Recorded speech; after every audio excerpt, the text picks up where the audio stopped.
হিন্দুদের ঘর বাড়িগুলো পাহারার ব্যবস্থা করেছে।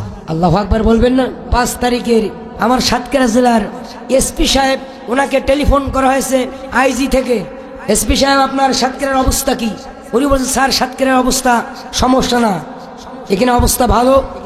আলেম ওলামা, বিরাট সংগঠন, জামাত ইসলামের কর্মী, ইসলামী ছাত্র শিবিরের সেই লড়াকু সৈনিকরা, মন্দির, হিন্দুদের ব্যবসা প্রতিষ্ঠান, তাদের ঘর বাড়ি যেখানে ক্ষতি হওয়ার সম্ভাবনা, তাদের বাড়ি ঘরগুলো, প্রত্যেকটা বাড়ি ঘর সন্ধ্যা থেকে বাজার পর্যন্ত পাওয়ার ব্যবস্থা করেছে।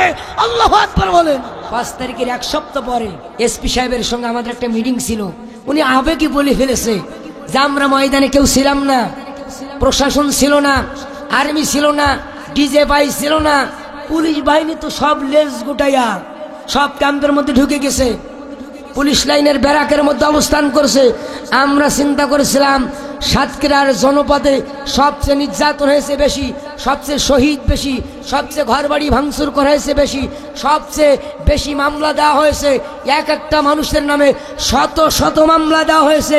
না জানি সাতক্ষীরা জেলা আজকে একটা রাতের মধ্যে শ্মশানে পরিণত হয়ে যাবে। কোন দিক থেকে দুঃসংবাদ আসবে? সকালবেলা উঠে দেখলাম গোটা বাংলাদেশের মধ্যে সবচেয়ে সাতক্ষীরার জনপদ নিরাপদ হয়ে গেছে। আল্লাহু আকবার বলে। আমার মতো ছোট্ট একটা নগণ্য গোলামকে 24টা মামলা দিয়েছে। 16 সাল থেকে 22 সাল পর্যন্ত প্রত্যেকটা সালে কারাগারে নিয়েছে। এরপরও কোরআনুল কারীমের কথা ওরা বন্ধ করতে পারে? আজকে গোটা পৃথিবীর যেই দিকে তাকাই, মুসলিম যত নির্যাতিত হয়, সেই অঞ্চলে ইসলামের দুর্বার ঘাঁটি আরো শক্তিশালী হিসাবে আল্লাহ রাব্বুল আলামিন কবুল করে নিয়েছেন। কথা বলে ঠিক না বেটি? আমার মন যেন কেন বারবার ডেকে ডেকে বলছে, খুব বেশি দূর আমাদের যাওয়া লাগবে না, আর অল্প কিছু দূর পথ পাড়ি দিতে পারলে বাংলাদেশের টেকনাফ থেকে তেতুলিয়া, রূপসা থেকে পাথুরিয়া, সুন্দরবন থেকে বান্দরবন, 18 কোটি তাওহীদের জনতা যেইভাবে ইসলামের দিকে অগ্রসর হচ্ছে, খুব শীঘ্রই বাংলার আকাশে বাতাসে কালিমার পতাকা পথ করে উড়বে। কথা বলে ঠিক না ঠিক? সেই দৃশ্যপট দেখার জন্য বাংলার জমিনের মুসলমানদের যদি ডাক আসে, আমি চুয়াডাঙ্গা আলমডাঙ্গা এলাকাবাসীর কাছে জানতে চাই, স্ত্রী পুত্র পরিজনের দয়ামা ত্যাগ করে, সংসার পরিবার পরিজনের দয়ামা ত্যাগ করে, ব্যবসা বাণিজ্যের দয়ামা ত্যাগ করে আল্লাহ জমিন আল্লাহ দিন প্রতিষ্ঠার জন্য ময়দানে কারা কারা থাকতে রাজি আছেন? মালিককে একটা বড় হাত তুলে দেখিয়ে দেন।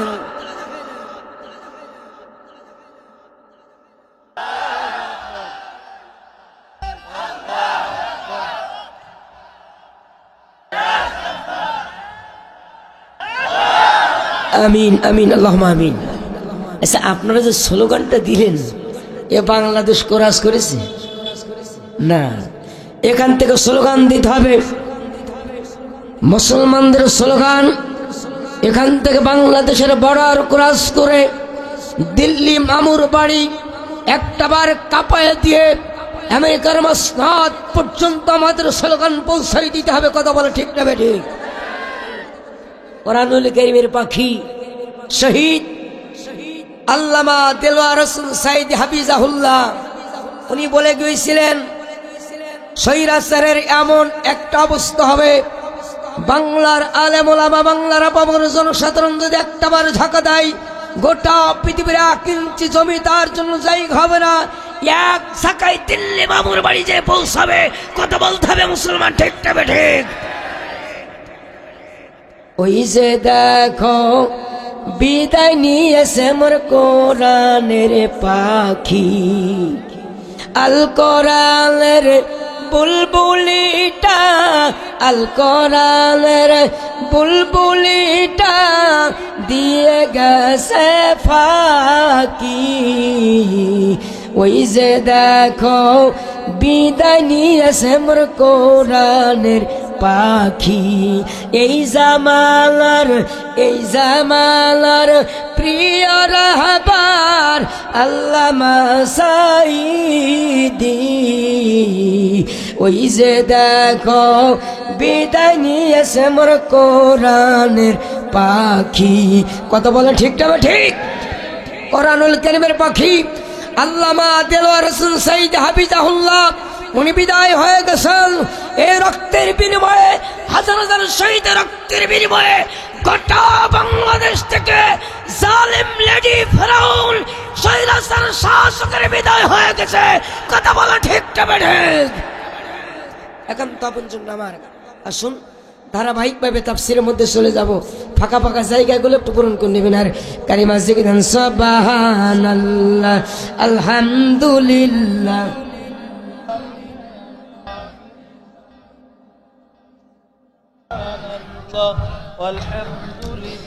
সুবহানাল্লাহ আলহামদুলিল্লাহ সুবহানাল্লাহ আলহামদুলিল্লাহ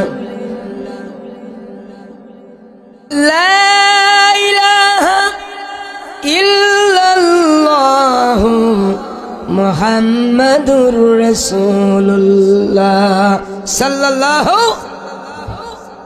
কোরআনুল কারীমের অন্যতম সূরা 25 নম্বর সূরার অংশ বিশেষ আয়াত তেলাওয়াত করেছে। আল্লাহ সুবহানাহু ওয়া তাআলা ডাক দিয়ে বলছেন, ওয়া কাযালিকা জাআলনা লিকুল্লি নাবিয়্যিন আদুওয়াম মিনাল মুজরিমিন।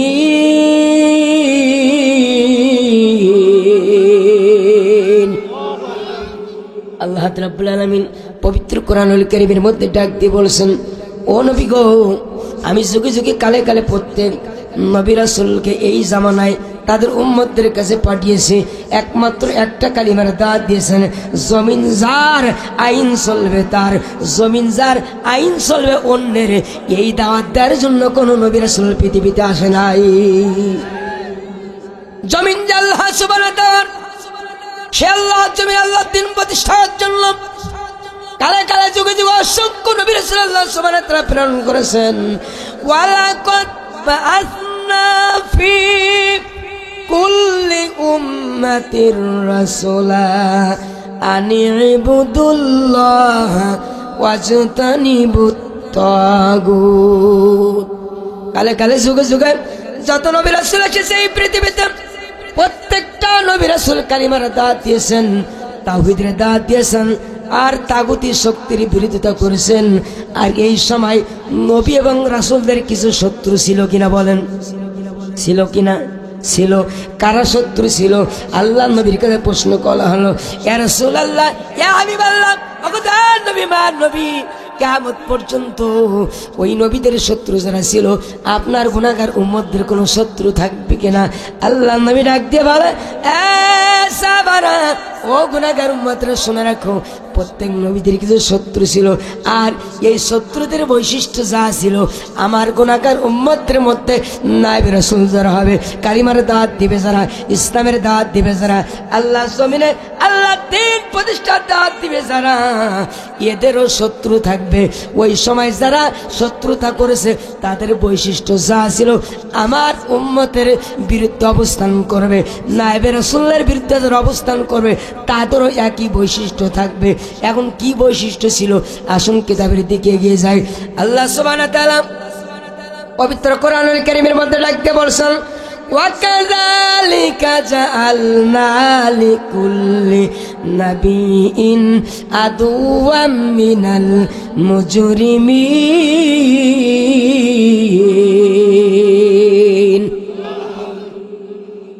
নবীদের শত্রু ছিল সমাজের সবচেয়ে অপরাধী ব্যক্তি, সমাজের সবচেয়ে অপরাধী ব্যক্তি, সমাজের টেন্ডারবাজ ব্যক্তি, সাদাবাজ ব্যক্তি, সন্ত্রাসী ব্যক্তি, স্বৈরাচার ব্যক্তি, সাদাবাজ, টেন্ডারবাজ, স্বৈরাচার, জালিম। আর এই ভূমি দখলকারী দস্যু অন্তত বাংলাদেশে নেই। স্বৈরাচারের বিদায় হয়েছে, এখন তো আর নেই। আছে না? আছে না? আছে।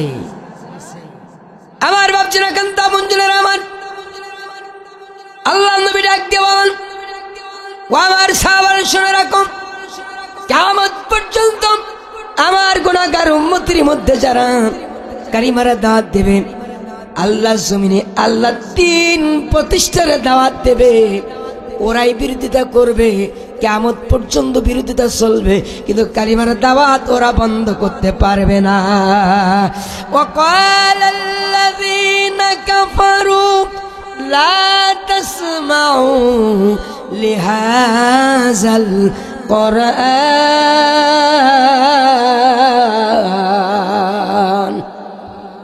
যারা কোরআনের কথা বন্ধ করতে আসবে, কোরআনের সমাজ বন্ধ করতে আসবে যারা, এরা মুসলমান হতে পারে? এরা মুসলমান হতে পারে না। আসুন, কারা কোরআনের বিরুদ্ধে করলো, স্বৈরাচারের ভূমিকা কারা পালন করলো, আর কারা আল্লাহ জমিন আল্লাহ দ্বীন প্রতিষ্ঠার বিরোধিতা করলো।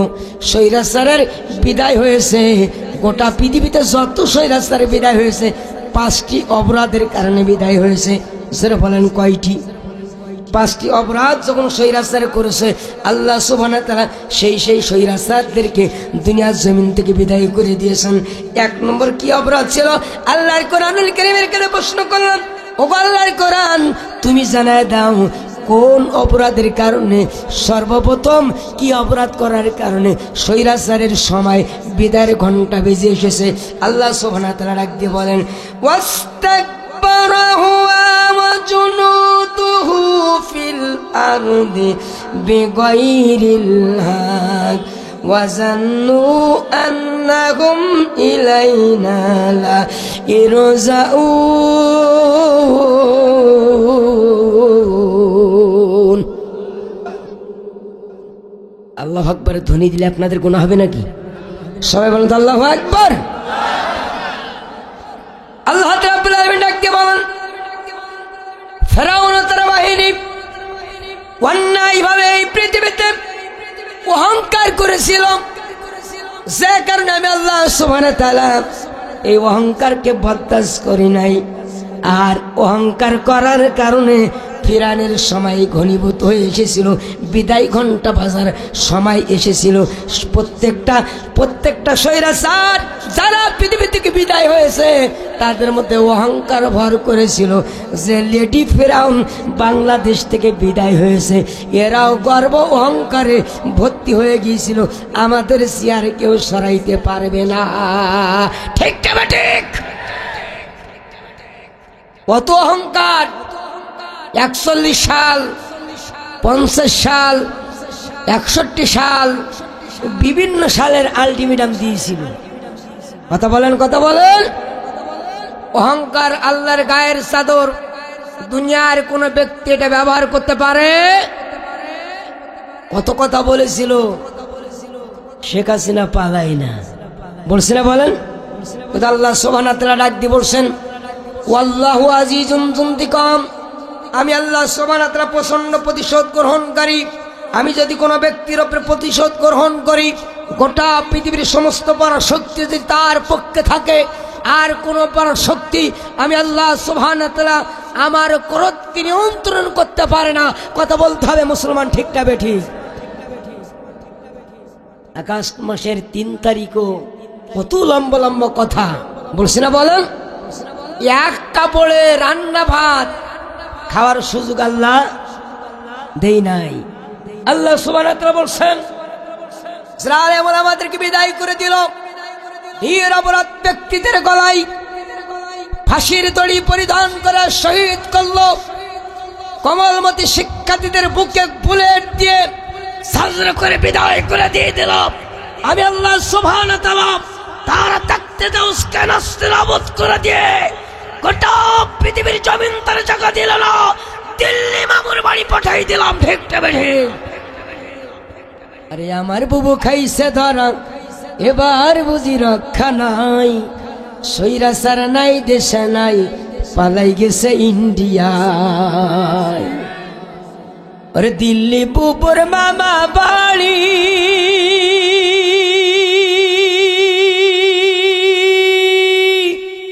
সেটাই বুবু দিছে পাড়ি।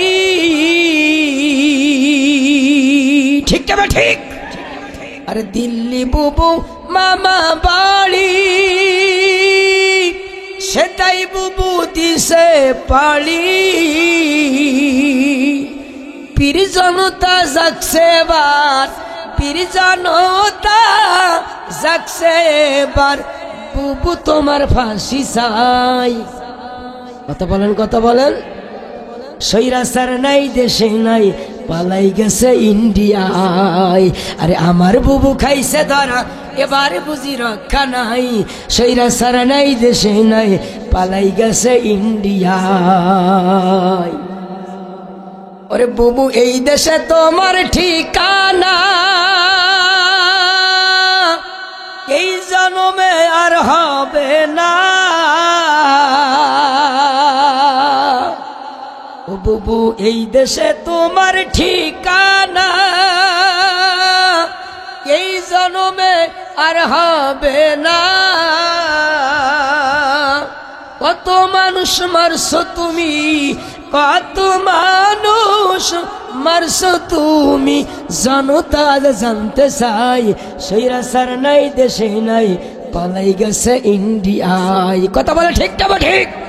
গোটা পৃথিবীর জমিন ইসলামের বিরুদ্ধে, আলেম ওলামার বিরুদ্ধে, কোরআন হাদিসের বিরুদ্ধে, তাহাজ্জুদ তাওয়াজ্জুদের বিরুদ্ধে যারাই অবস্থান করেছে, আল্লাহ সুবহানাহু ওয়া তাআলা তাদের তাকতে দাউসকে নাস্তে নাবুদ করে দিয়ে গোটা পৃথিবীর জমিন থেকে ছিটকে দিয়েছেন। গোটা পৃথিবীর জমিন কোন স্বৈরাচারকে গ্রহণ করে না। কথা বলতে হবে মুসলমান, ঠিক না ঠিক? শাহজালাল শাহ মাকদুম, শাহজালাল শাহ মাকদুম শাহ কারামাতুল্লাহর এই বেলাভূমি, এই বেলাভূমি আমরা কখনো বাতিল হাতে ছেড়ে দিতে পারি না। প্রয়োজনে বুকের তাদের রক্ত ঢেলে দেবো। আর একটা বার গোটা পৃথিবীর জমিনে আর একটা ইমানকে মজবুত করে হুমকাতে বাতিলকে চালিয়ে দিতে চাই। পৃথিবীর কিঞ্চি জমিন মুসলমান ছেড়ে কথা বলবে না। কথা বলা ঠিক না ঠিক? একান্ত আপন আমার আসুন সামনে দিকে এগিয়ে যাই। সৈরাচারের এক নম্বর অপরাধ ছিল, এক নম্বর সেই কাজের কারণে, সেই অপরাধের কারণে সৈরাচারের বিদায় এক নম্বর অপরাধ হলো অহংকার করা। কি কাজ বলেন? অহংকার করা। অহংকারের কারণে আল্লাহ সুবহানাহু ওয়া তাআলা গোটা পৃথিবীর জমিন থেকে সৈরাচারকে বিদায় করে দিয়েছেন। যারা অহংকার করেছে জমিন থেকে ছিটকে চলে গিয়েছে। টাইটানিক জাহাজ যখন 1912 খ্রিস্টাব্দে তৈরি করলো, এপ্রিল মাসের 10 তারিখে যখন নদীতে নামাই দিল, টাইটানিক জাহাজের মালিক ঘোষণা দিয়ে দিল, গোটা পৃথিবীর কোনো শক্তি আমার টাইটানিককে ডুবাইতে পারবে না। ঘোষণা দিয়েছে কিনা? ঘোষণা দিয়েছিল। 12 তারিখ যখন নদীর মাঝখানে চলে যায়, নাবিক ওই জাহাজের সমস্ত যাত্রীদের ডাক দিয়ে বলে, ও জাহাজের যাত্রীরা, এই জাহাজের মধ্যে তোমরা যারা আছো নাচ গান আরম্ভ করো। এমন কোন শক্তি নেই আমাদের টাইটানিককে ডুবাই দিয়ে দেবে। নাচ গান আরম্ভ হয়ে গেল, নৃত্য প্রদর্শনী আরম্ভ হয়ে গেল।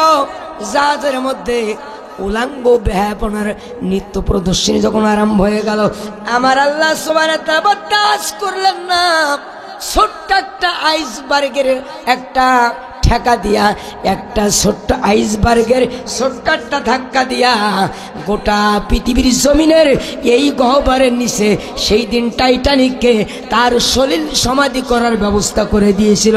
কথা বলেন ঠিক না বেঠিক? ও পৃথিবীর বান্দারা, সুতরাং গর্ব অহংকার করা যাবে না।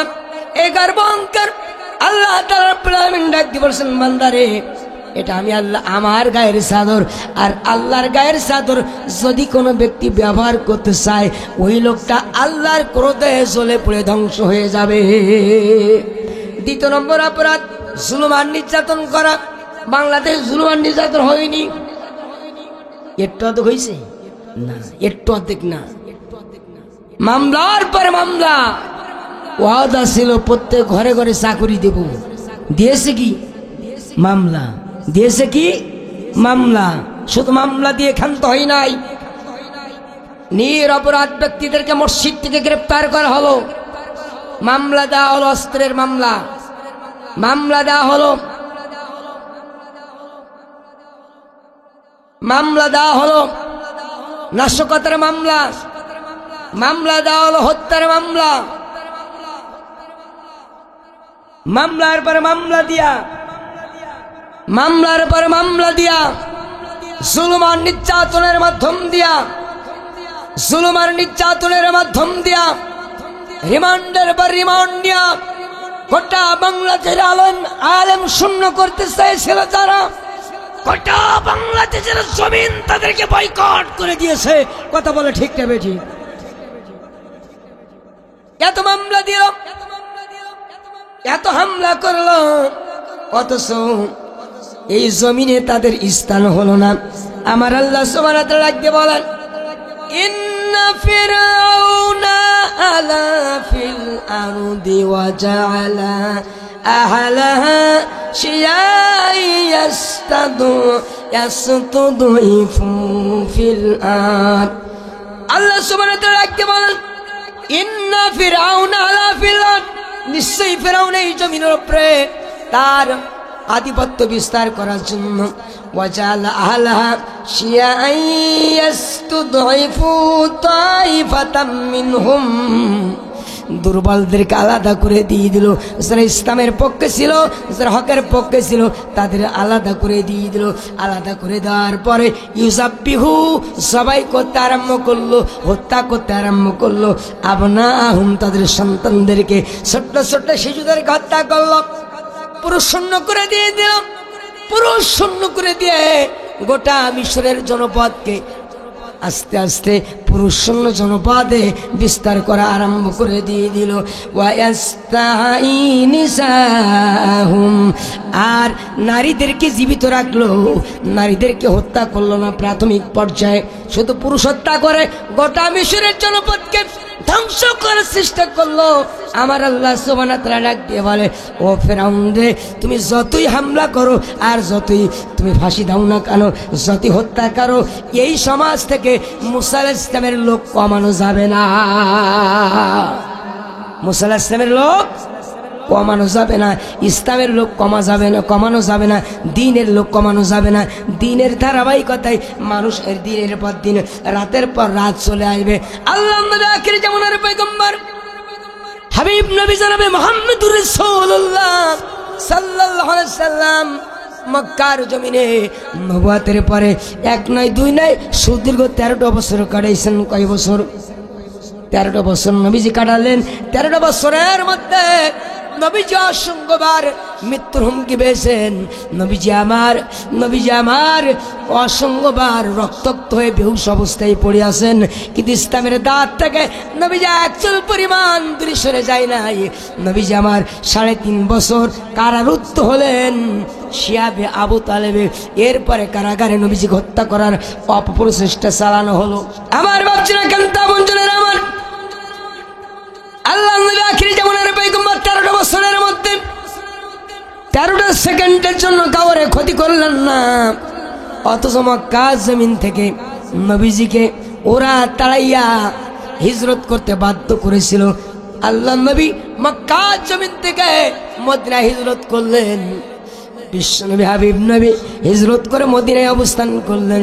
আপনাদের কাছে একটা প্রশ্ন জানতে চাই, মক্কায় শহীদের সংখ্যা বেশি নাকি মদিনায় শহীদের সংখ্যা বেশি? জানলে বলবেন, না জানলে বলার দরকার নাই। মক্কায় শহীদ বেশি না মদিনার জীবনে শহীদ বেশি? মদিনার জীবনে শহীদ বেশি। নির্যাতন খাইল মক্কার জমিনে, শহীদ বেশি মদিনার জীবনে। সুদীর্ঘ 13টা বছর 15টা বছর কেয়ারটেকার সরকার দিয়া আমরা 17টা বছর নির্যাতন খাইলাম। যত শহীদ হয়েছে, কোরআন প্রতিষ্ঠা যদি করতে চান, ইসলাম প্রতিষ্ঠা যদি করতে চান, শহীদের সংখ্যা হয়তো বেশি হওয়া লাগতে পারে। কথা বলা ঠিক না ঠিক? আগের জীবনটা অনেকটা মক্কি জীবনের মতো ছিল, জুলুম নির্যাতনের মধ্যে।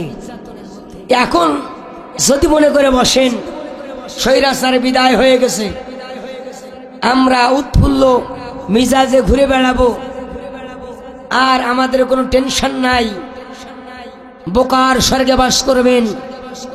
মদিনার জীবনে আল্লাহ নবী আখির জামানার পয়গম্বর হাবিব নবী জনাবে মুহাম্মদুর রাসূলুল্লাহ সাল্লাল্লাহু আলাইহি সাল্লাম একাধারে 27টা যুদ্ধের নেতৃত্ব দিয়েছেন। কয়টা যুদ্ধ? 27টা যুদ্ধের নেতৃত্ব দিলেন নবীজি আমার আল্লাহ নবী হাবিব নবী জনাবে মুহাম্মদুর রাসূলুল্লাহ সাল্লাল্লাহু আলাইহি সাল্লাম। সবচেয়ে যেই যুদ্ধের ময়দানে বেশি আঘাতপ্রাপ্ত হলেন সেই যুদ্ধের নাম কি? উহুদের যুদ্ধ। উহুদের যুদ্ধের জন্য নবীজি আমার প্রস্তুতি গ্রহণ করতেছেন। নবীজি সকলকে উদ্দেশ্য করে বললেন, ও আমার সাহাবারা, যুদ্ধটা যদি মদিনার মধ্যে থেকে করি, যেহেতু আক্রমণ করবে, আমরা মদিনায় থেকে যুদ্ধ মোকাবেলা করব, সেটা আমাদের বুঝি সহজ হতো। ওমর ইবনে খাত্তাব ডাকতে বলে, আগে নবীজি, মদিনার মধ্যে থেকে যুদ্ধ করব না, এর পক্ষে আমি একমত পোষণ করতে পারলাম না।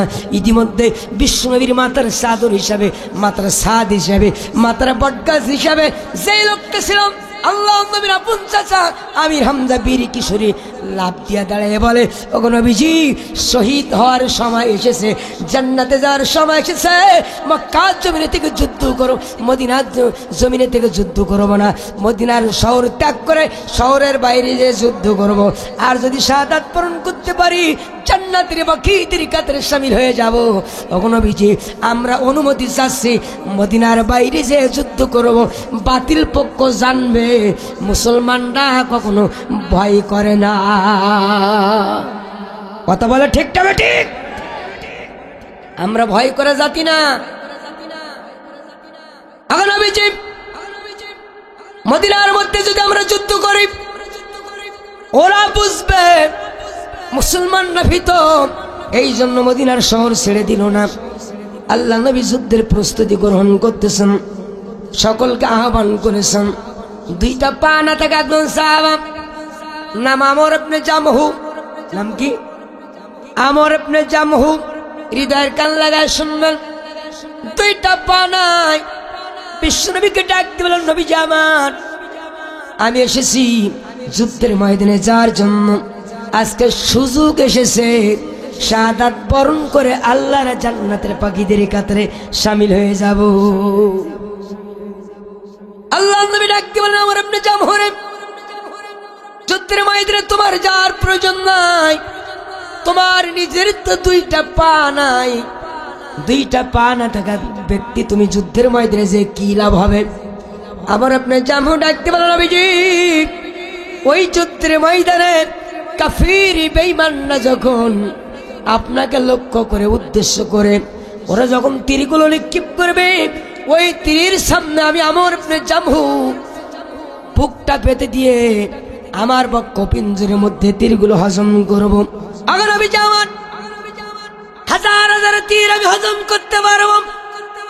আমি আমর ইবনে জামহু এই পৃথিবীতে বেঁচে থাকবো, আর নবীজির গায়ে আঘাত লাগবে, এটা আমি কখনো বরদাস্ত করতে পারবো না।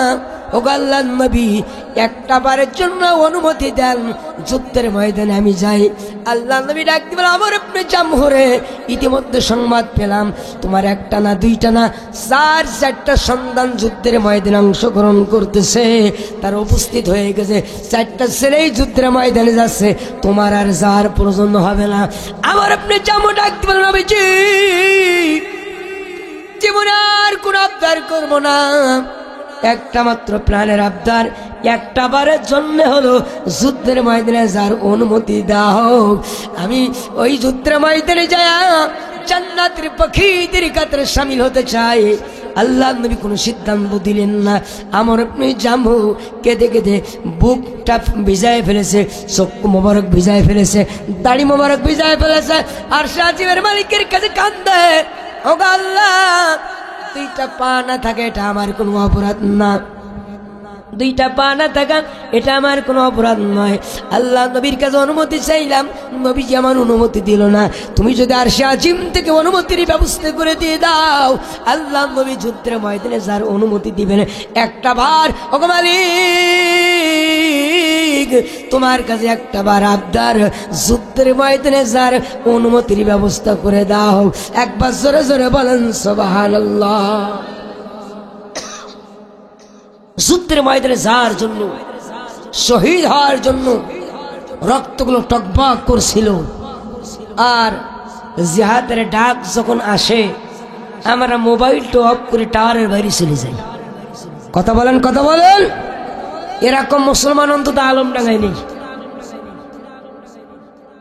কত হুঙ্কার দেই, জীবন দিয়ে দেব, সব দিয়ে দেব, যেই ডাক আসে লেজ গুটিয়ে আমরা ঘরের কর্নারে চলে যাই। কথা বলে ঠিক তবে ঠিক।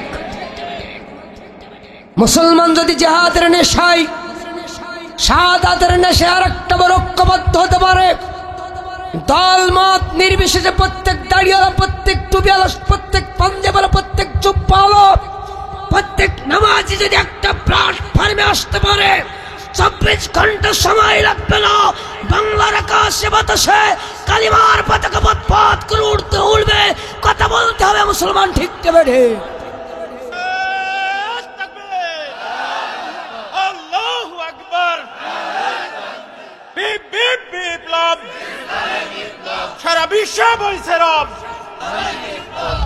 একান্ত আপনজন আমার, এদেশ শাহজালালের দেশ, এদেশ শাহ মাকদুমের দেশ, এদেশ শাহ পরানের দেশ, এদেশ আল্লামা সাইদি রহিমাহুল্লাহর দেশ।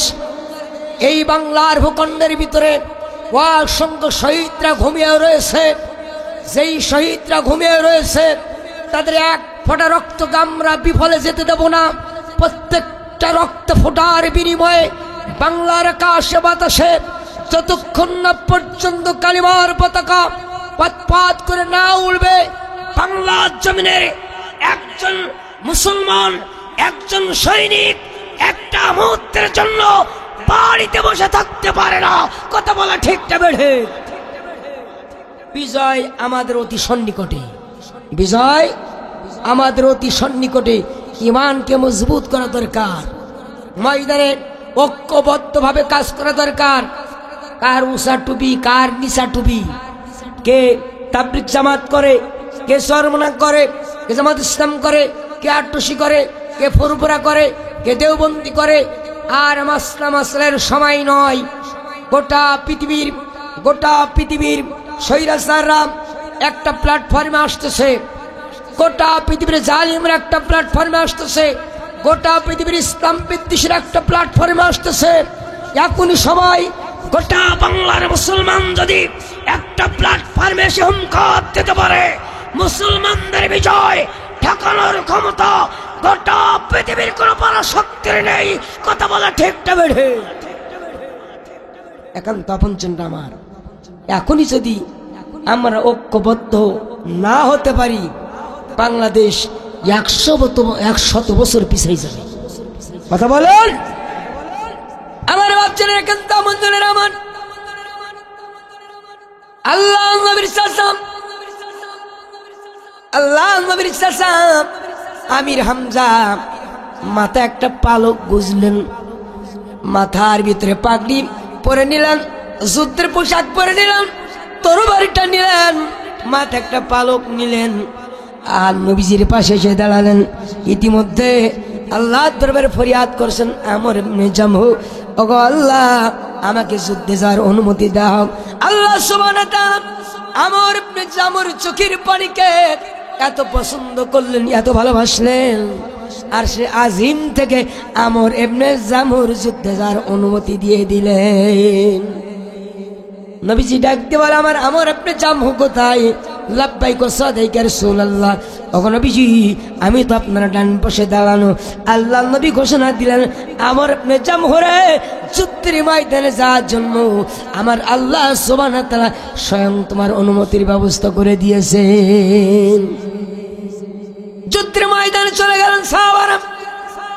বিশ্বনবীর সামনে আমর ইবনে জামহু বক্ষপিঞ্জরে পেতে দিয়েছে। শত শত তীর যখন হজম করে ফেলেছে, আমর ইবনে জামহু ডাকতে বলল, নবীজি, জান্নাতের সুঘ্রাণ আমার নাকের ভিতরে পৌঁছে গিয়েছে, আমি বুঝি পৃথিবীতে আর বেশিক্ষণ থাকবো না। ওগো নবীজি, আপনার গুনাহগার উম্মতদেরকে কিয়ামত পর্যন্ত দ্বীনের পক্ষে যারা কাজ করবে, ইসলামের পক্ষে যারা কাজ করবে, প্রত্যেকটা গুনাহগার উম্মতদেরকে আপনি বলে দেবেন, আমর ইবনে জামুর 2টা পা না থাকতে পারে, মৃত্যুর আগ পর্যন্ত কোরআনের পক্ষে নবীজির আনুগত্য মানিয়া আল্লাহ জমিন আল্লাহ দিন প্রতিষ্ঠা করার জন্য অবিশাল ভাবে ছিল, একটা মুহূর্তের জন্য দিন প্রতিষ্ঠার আন্দোলন থেকে দূরে সরে যাই নাই।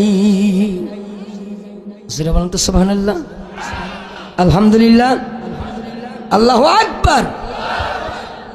আমার এমনি যেমন শাহাদাত বরণ করলাম, সামনে হযরত তালহা, হযরত তালহা নবীদের গায়ের সঙ্গে লেগে যায়, আবার পৃথক হয়ে যায়, আবার লেগে যায়। আল্লাহ নবী ডাক দিয়ে বলেন, তালহা রে, বারবার তুমি আমার গায়ের সঙ্গে লেগে যাও, আবার পৃথক হয়ে যাও, ব্যাপার বুঝতে পারলাম না। হযরত তালহা ডাক দিয়ে বলেন, নবীজি, ও আল্লাহ নবী, কাফির বেঈমানরা যখন তীরগুলো নিক্ষেপ করতেছে, এই তীরগুলো যখন আমি দূর থেকে উপলব্ধি করতেছি আপনার মহব্বত থেকে একটু দূরে সরে যাচ্ছে, ওই তীরগুলো আমার ভেদ করে আমি আমি আমি তালহা ভেদ করে বিশ্বনবীর গায়ে যেন না লাগে। আবার তীরগুলো যখন হজম করে ফেলতেছি, তখন নবীজি আপনার মহব্বত আপনার গায়ের সঙ্গে লেগে যাচ্ছে। ইতিমধ্যে 90টার মতো তীর আমি হজম করে ফেলেছি। ও আল্লাহ নবী, আমি আর বোধহয় এই পৃথিবীতে বেশিক্ষণ বেঁচে থাকবো না, আমি জান্নাতের মেহমান হয়ে যাচ্ছি। আপনার গুনাহগার উম্মতের মধ্যে আমার এই কথাগুলো বলে দিবেন। একটা মুহূর্তের জন্য হযরত তালহা বিশ্ব নবীর মহব্বত থেকে, ভালোবাসা থেকে দূরে সরে যাই নাই। একবার জোরে জোরে বলেন সুবহানাল্লাহ। এরপরে ইবনে কিমা নবীজির মাথায় আঘাত করলেন। নবীজির মাথায় যখন আঘাত করলো, আল্লাহ নবীর লোহার হেলমেটটা 1.5 ইঞ্চি মাথার ভিতরে প্রবেশ করেছে। নবীজির 2টা দান্দার মোবারক শাহাদাত বরণ করেছে। আল্লাহ নবী বেহুশ হয়ে পড়ে আছে উহুদের জমিনে। বিশ্ব নবী হাবিব নবী জনাবে মুহাম্মদুর রাসূলুল্লাহ সাল্লাল্লাহু আলাইহি সাল্লাম যখন হুঁশ ফিরেছে, কে যেন এসে বলে যায়, ও নবীজি, এই যুদ্ধের ময়দানে 70 জন শাহাদাত বরণ করেছে। কয়জন? 70 জনের মধ্যে আপনার আপন চাচা আমির হামজার লাশটা খুঁজে পাওয়া যাচ্ছে না, এবং হানজালার লাশটাই ময়দানে খুঁজে পাওয়া যাচ্ছে না। আল্লাহ নবী বললেন, গোটা ময়দান তল্লাশি করো। ময়দান তল্লাশি করে কোথাও নাক পাওয়া যায়, কোথাও কান পাওয়া যায়, কোথাও হাত পাওয়া যায়, কোথাও কলিজা পাওয়া যায়, কোথাও আল্লাহ নবীর চাচার আঙ্গুলগুলো পাওয়া যায়। কিতাবের মধ্যে আসছে 1টা না 2টা না 73টা টুকরো করেছে। যেই নবীজি আল্লাহ নবী আখির জামানার পয়গম্বর, যেই চাচাকে এত মহব্বত করতেন, এত ভালোবাসতেন, আল্লাহর দ্বীনের জন্য নবীজির মহব্বতে আল্লাহর জমিনে ইকামত দ্বীন প্রতিষ্ঠার জন্য আপন চাচা 1টা না 2টা না 73টা খণ্ড হলেন, কিন্তু বাতিলের কাছে মাথা নত করে নাই। এটা কালিমা শিখলেন, সুবহানাল্লাহ সুবহানাল্লাহ আলহামদুলিল্লাহ লা ইলাহা ইল্লাল্লাহু মুহাম্মাদুর রাসূলুল্লাহ সাল্লাল্লাহু। আমার বাপজানেরা, একান্ত আপনজনেরা, আমার আল্লাহ নবীর চাচার লাশ নিয়ে আসতেছে। কয় টুকরা? 73 টুকরা।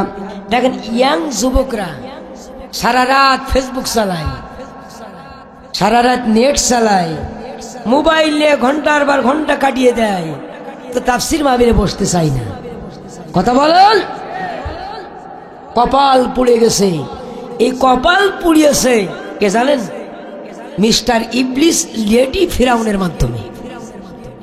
ফিরাউনের পতনের যে কয়টা কারণ, স্বৈরাচারের যে কয়টা কারণ পতনের, লেডি ফিরাউনের যে কয়টা পতনের কারণ, 5টা কারণে পতন হয়েছে। কয়টা কারণ? 5টা কারণ। নবীজির চাচার লাশ আসতেছে, আমি ওইদিকে যাব, তার আগে একটু ঘুরে আসি। অন্যতম আর একটা কারণ, সেটা হলো ফেরাউন ক্ষমতা আসার পরই ফেরাউন বলছে, হামান, আমার বড় ইচ্ছা, আমি খোদাই দাবি করব, আমি আমার হয়ে থাকবো, যতকাল চেয়ারে থাকবো কেউ যেন চেয়ার না নিতে পারে। হামান ডাক দিয়ে বলছে, বন্ধু, এখনই যদি খোদাই দাবি করো, জনগণ পিঠের চামড়া উঠেই দেবে। কথা বলেন, কি করতে হবে? 4 দফা কর্মসূচি বাস্তবায়ন করতে হবে। কয় দফা? জোরসে বলেন, কয় দফা? 4 দফা কর্মসূচি যদি বাস্তবায়ন করতে পারি, তাহলে আমরা সাকসেস হয়ে যাব। এক দফা সময় লাগবে 10 বছর। কয় বছর বলেন? 10 বছর 4 10 কে 40, 41 টার্গেট। এরাও টার্গেট নিয়েছে 41 সালের। কথা বলেন, কথা বলেন। হামান ডাক দিয়ে বলে, বন্ধুরে এক দফা লাগবে 10 বছর। কি দফা তোমার?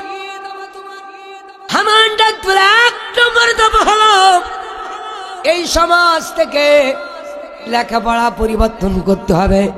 ইসলাম শব্দ থাকবে না, কিতাবী জ্ঞান থাকবে না, শিক্ষা পরিবর্তন করে দিতে হবে, মানুষকে অন্ধ করে দিতে হবে। 10টা বছর কিতাব শূন্য যদি করা যায়, শিক্ষার্থীদের স্কুল শূন্য যদি করা যায়, এই সমাজে আর তাফসীর চলবে না, এই সমাজের কোরআনের কথা শুনবে না, তাওরাতের কথা শুনবে না, আল্লাহ দ্বীনের কথা শুনবে না, মুসার কথা শুনবে না, এই সমাজে আর কিতাবী ওলাতের কথা শুনবে না। তার জন্য 1 নম্বর শর্ত হলো আগে লেখাপড়া শূন্য করে দিয়ে দাও। 10টা বছর প্রথম বছরে 1 to 5 পর্যন্ত লেখাপড়া বন্ধ করে দিয়ে দাও। 1 to 5 পর্যন্ত লেখাপড়া বন্ধ করে দিয়ে দাও। 1 to 5 পর্যন্ত লেখাপড়া বন্ধ হয়ে গেল। এরপরে ঘোষণা দিল দ্বিতীয় বছরে 5 to 8 পর্যন্ত লেখাপড়া বন্ধ করে দাও। লেখাপড়া বন্ধ হয়ে গেল। আজকে বাংলাদেশে দেখেন, ইতিপূর্বে আমরা লক্ষ্য করেছি 1 to 7, 8 পর্যন্ত শুধু মূল্যায়ন পরীক্ষা। কথা বলেন। আর একটা অ্যান্ড্রয়েড ফোন হাতে ধরাই দিয়েছে, যে অ্যান্ড্রয়েড ফোন পাওয়ার পরে Facebook, YouTube, Twitter, Viber, Messenger, free fire, PUBG নিয়ে গোটা বাংলাদেশের শিক্ষার্থীদের নষ্ট করে দিয়েছে। কথা বলে ঠিক না বেঠিক? দেশে মোবাইল আইছে, সিটি বন্ধ হয়ে আছে। দেশে মোবাইল আইছে, সিটি বন্ধ হয়ে আছে। দেওয়ানা বানাইছে, ওলামায়ের মনের কথা ভাসে বাতাসে। কথা বলেন। দেশে মোবাইল আইছে, সিটি বন্ধ হয়ে আছে। দেওয়ানা বানাইছে, পোলা মায়ের মনের কথা ভাসে বাতাসে। দেখো পোলা মায়ের মন বাধা ফেসবুকে এখন। দেখো পোলা মায়ের মন বাধা ফেসবুকে এখন। মোবাইলে সেটিং কইরা কাটাই সারাক্ষণ। কথা বলুন। এই মোবাইলে হাই, এই মোবাইল পাইয়া দেখো মাদনের মাইয়া কি কাণ্ড ঘটাইছে। পোলা সংসার রাইখা নাকি পালাইয়া গেছে। কথা বলা ঠিক না? ঠিক। মোবাইল যত আমাদের উপকারিতা, আজকে আমাদের ব্যবহারের কারণে, অপব্যবহারের কারণে সমাজটা রসাতলে তলাই দিচ্ছে। এই জন্য প্রত্যেকটা অভিভাবকের খোঁজ খবর নেওয়া দরকার। আপনার টাকায় এমপি কিনে আপনার কবলবতী সন্তানেরা বিপদগামী হয়ে যাচ্ছে। এর জন্য আল্লাহ তাআলার কৈফিয়ত দেওয়া লাগবে। কথা বলে ঠিক না বেঠিক? আমার বাচ্চারা কান্তা বন্ধুরা, আমার শিক্ষা খাত ধ্বংস হয়ে গেল।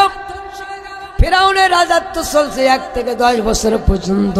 শিক্ষা খাত যখন ধ্বংস হয়ে গেল, এবার হামান ডাক দিয়ে বলছে, ও মিস্টার ফিরাউন বন্ধুরে, এবার আমাদের দ্বিতীয় দফার কাজ।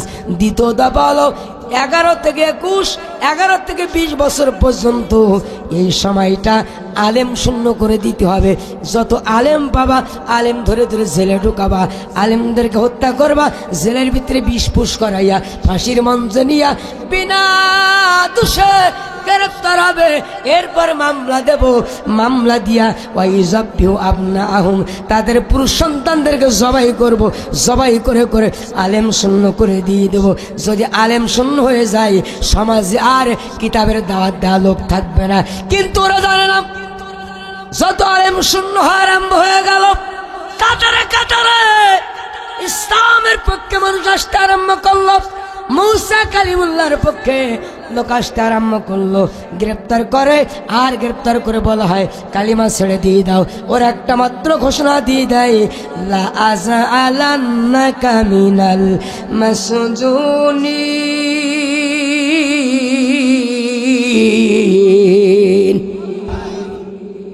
আমাদের কারাগারের ভয় দেখাও, আর যেই ভয় দেখাও না কেন, আমরা কারাগারের ভয় করি না। কারাগারের ভয় দেখায় আমাদের ইসলাম থেকে দূরে সরাইতে পারবা না। যত কারারুদ্ধ করবা তত জমিনটা উর্বর হয়ে যাবে। যত আমাদের কোরাসে দিবা তত জমিন উর্বর হয়ে যাবে। যত আমাদের ফাঁসির মঞ্চে নিবা জমিনটা উর্বর হয়ে যাবে। ফাঁসি দিতে দিতে তোমাদের রশিগুলো শেষ হয়ে যাবে। গুলি করতে করতে তোমাদের বুলেট গুলো ফুরে যাবে, কিন্তু জমিনের মুজাহিদরা ফুরাবে না, ফুরাবে না, ফুরাবে না। কথা বলে ঠিকটা বেঠে? আপনারা রাগ করতেছেন নাকি? ব্যস্ত হয়ে গেছেন? একান্ত বন্ধুরা আমার, মিস্টার ফেরাউন সুদীর্ঘ 20টা বছর 2টা দফার কেস করলো। তৃতীয় দফায় আলেমদেরকে গ্রেপ্তার আরম্ভ করলো। গ্রেপ্তার করে করে আলেম শূন্য করার চেষ্টা করলো। হামান ডাক দিয়ে বলে, বন্ধু এবার তৃতীয় দফার কাজটা যদি সুকৌশলে করতে পারে আমরা সাকসেসের দিকে আগাইয়া যাব, সফলতার দিকে আগাই যাব। বলে তোমার তৃতীয় দফা কি? বলে তৃতীয় দফা হলো নারী আর পুরুষের সমান অধিকার দিতে হবে। নারী যেখানে চাকরি করবে পুরুষ সেখানে চাকরি করবে। আর কোন নারী যদি পদ্মার মধ্যে আসে ওই নারীকে চাকরি থেকে বঞ্চিত করা হবে।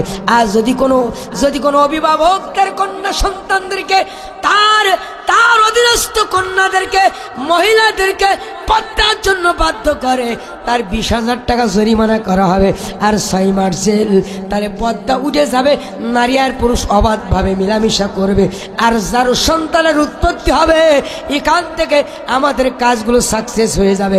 আস্তে আস্তে নারী আর পুরুষ রাতে ডিউটি করে, পুরুষও ডিউটি করে রাতে, নারীও ডিউটি করে রাতে। পদ্মার কোনো বালাই নাই। এখন পদ্মা যদি না থাকে জেনা ব্যভিচার সহজ হবে না, কঠিন হবে? সহজ হয়ে যাবে।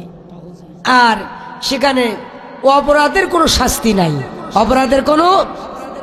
এ তো আমার সেই দেশ যেখানে মুলুসরের হয়েছিল ফাঁসি আর 7 মার্ডার করিয়া দেয় মুস্কি হাসি। কথা বলেন। নিরপরাধ আলেমদেরকে মসজিদ থেকে গ্রেপ্তার করে তাদের ফাঁসির রশি গলায় পরাই দিল।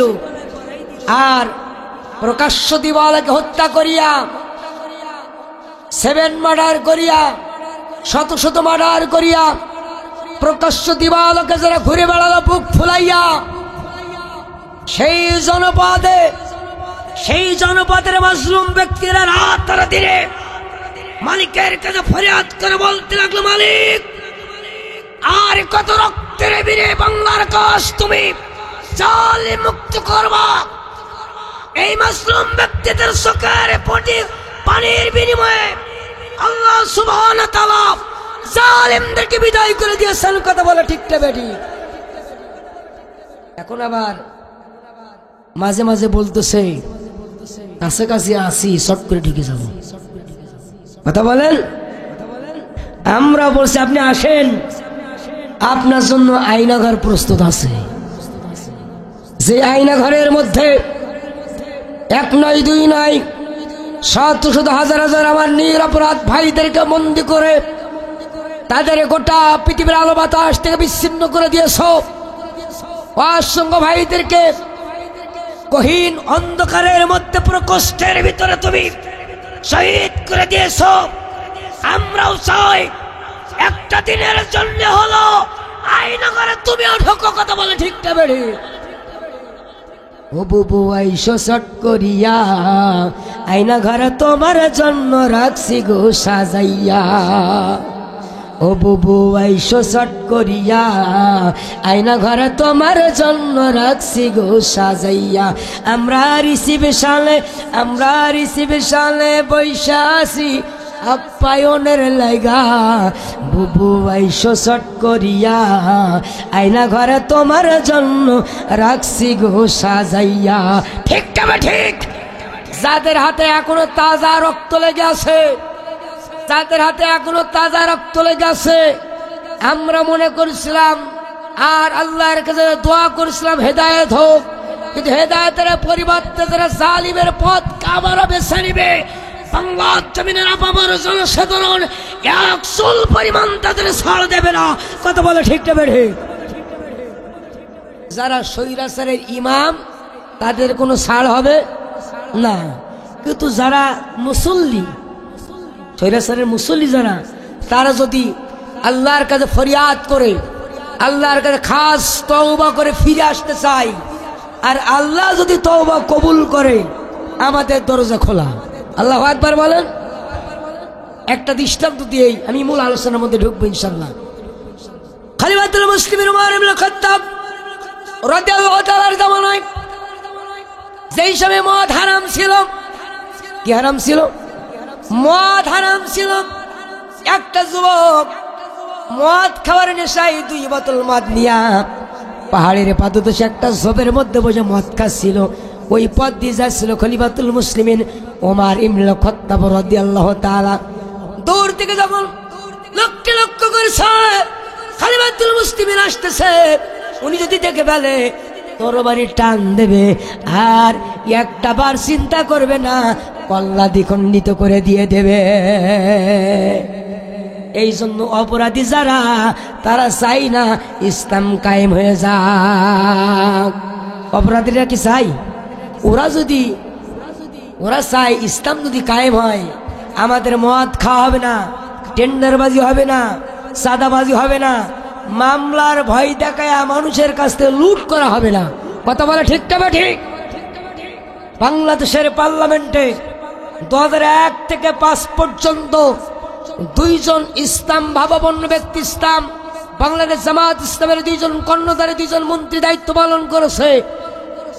গোটা বাংলাদেশের প্রত্যেকটা মিডিয়া তাদের পিছনে সুস লেগে খুঁজেছে, 1 টাকার দুর্নীতি তারা অভিযোগ দায়ের করতে পারে নাই। ঠিক তবে ঠিক।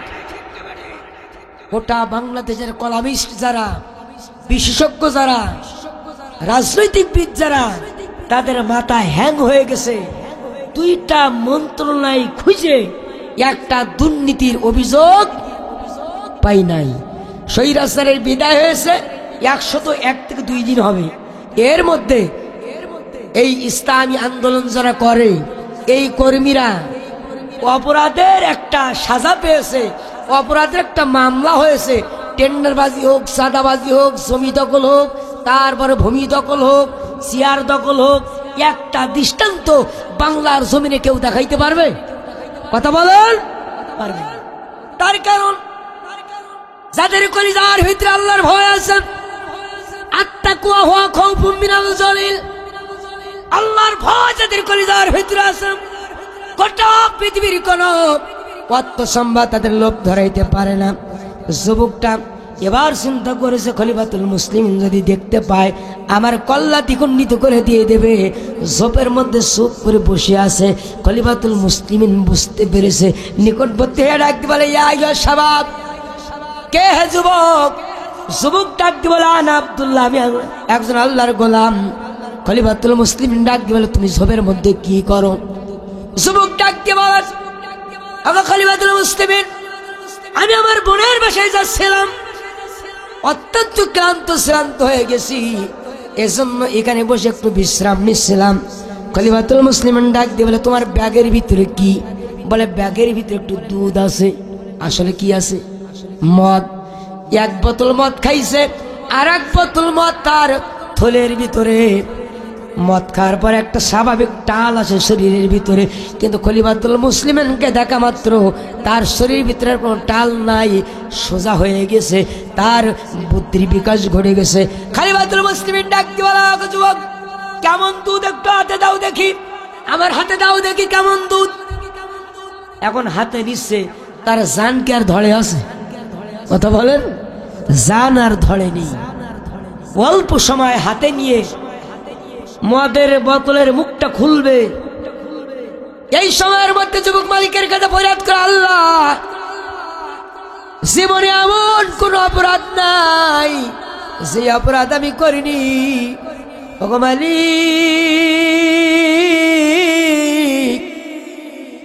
একটা বার যদি ক্ষমা করে দাও, আর জীবনে ইসলামের বিরুদ্ধে যাব না, কোরআনের বিরুদ্ধে করব না, নবীর আদর্শের বিরুদ্ধে করব না।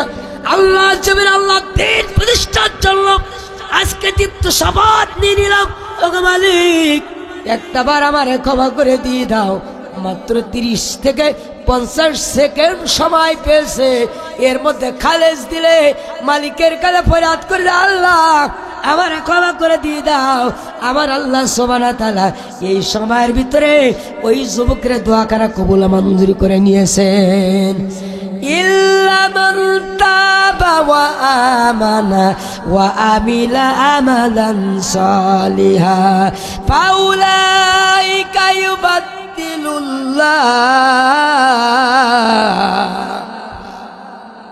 আমার আল্লাহ সুবহানাহু ওয়া তাআলা রাখদি বলেন, যেই সমস্ত ব্যক্তিরা খাস তওবা করে ফিরে আসে, ভালো আমল করে, আর আল্লাহ জমিন আল্লাহ দিন প্রতিষ্ঠার কাজ করে, আমি আল্লাহ সুবহানাহু ওয়া তাআলা বান্দার সমস্ত গুনাহ খাতাকে মাফ করিয়া তাদের অপরাধগুলোকে সওয়াব দিয়ে পরিপূর্ণ করে দিয়ে দেই। ফায়ুবাদদিলুল্লাহ, আমি আল্লাহ বদল করে দিয়ে দেই। যত পাপ ছিল পাপগুলোকে পুণ্যতে পরিণত করে দেয়। আল্লাহু আকবার বলেন। খলিফাতুল মুসলিমিন মদের বোতলের মুখ খুলেছে আর এর মধ্যে ঠক ঠক ঠক ঠক করে কাঁপতেছে। খলিফাতুল মুসলিমিন বলছে, হে যুবক, তুমি কাঁপতেছো কেন? বলছে, এমনি শরীরটা আনফিট হয়ে গেছে। একজন চাকরির জন্য ইন্টারভিউ দিতে গিয়েছে। ইন্টারভিউ বোর্ডে বসে 2 পায়ে বাড়ি খাচ্ছে। যিনি প্রশ্ন করবেন উনি বলছেন, আপনি কাঁপতেছেন কেন? বলছে, স্যার কাঁপার দেখিছেন কোন প্রশ্ন ধরিনি তাই এই অবস্থা। একবার প্রশ্ন ধরি দেখেন কি অবস্থা হয়। কথা বলেন। গত সপ্তাহে বৃহৎ আন্দোলন বাংলাদেশ জামাত ইসলামের রকনিয়াতের শপথ পেয়েছি। সারা বাংলাদেশে তাফসির মাহফিল করে বেড়াই, লক্ষ লক্ষ মানুষের সামনে কথা বলি, ভয় করেনি কোনোদিন। যখন জামাত ইসলামের কেন্দ্রীয় দায়িত্বশীলের সামনে বসে ইন্টারভিউ দিচ্ছিলাম, নিজেকে এত ভীতু সন্তুষ্ট মনে হচ্ছে, জানা জিনিস ভুলে গেলাম, জানা জিনিসটা ভুলে যাচ্ছি। এখন তো আপন জন্য আমার খলিফাতুল মুসলিমিন মদের বোতলের মুখটা খুললাম। খোলার পরে ডাক দিয়ে বলে, সাদ্দাক্তা, তুমি সত্য কথা বলেছো, এই বোতলের ভিতরে দুধ রয়েছে। এই দৃশ্য যখন খলিফাতুল মুসলিমিন দেখে ফেলেছে আর স্বীকৃতি দিয়েছে, আব্দুল্লাহ নামের যুবকটা ফেলফেল করে চোখের পানি ছেড়ে দিয়ে কান্দে।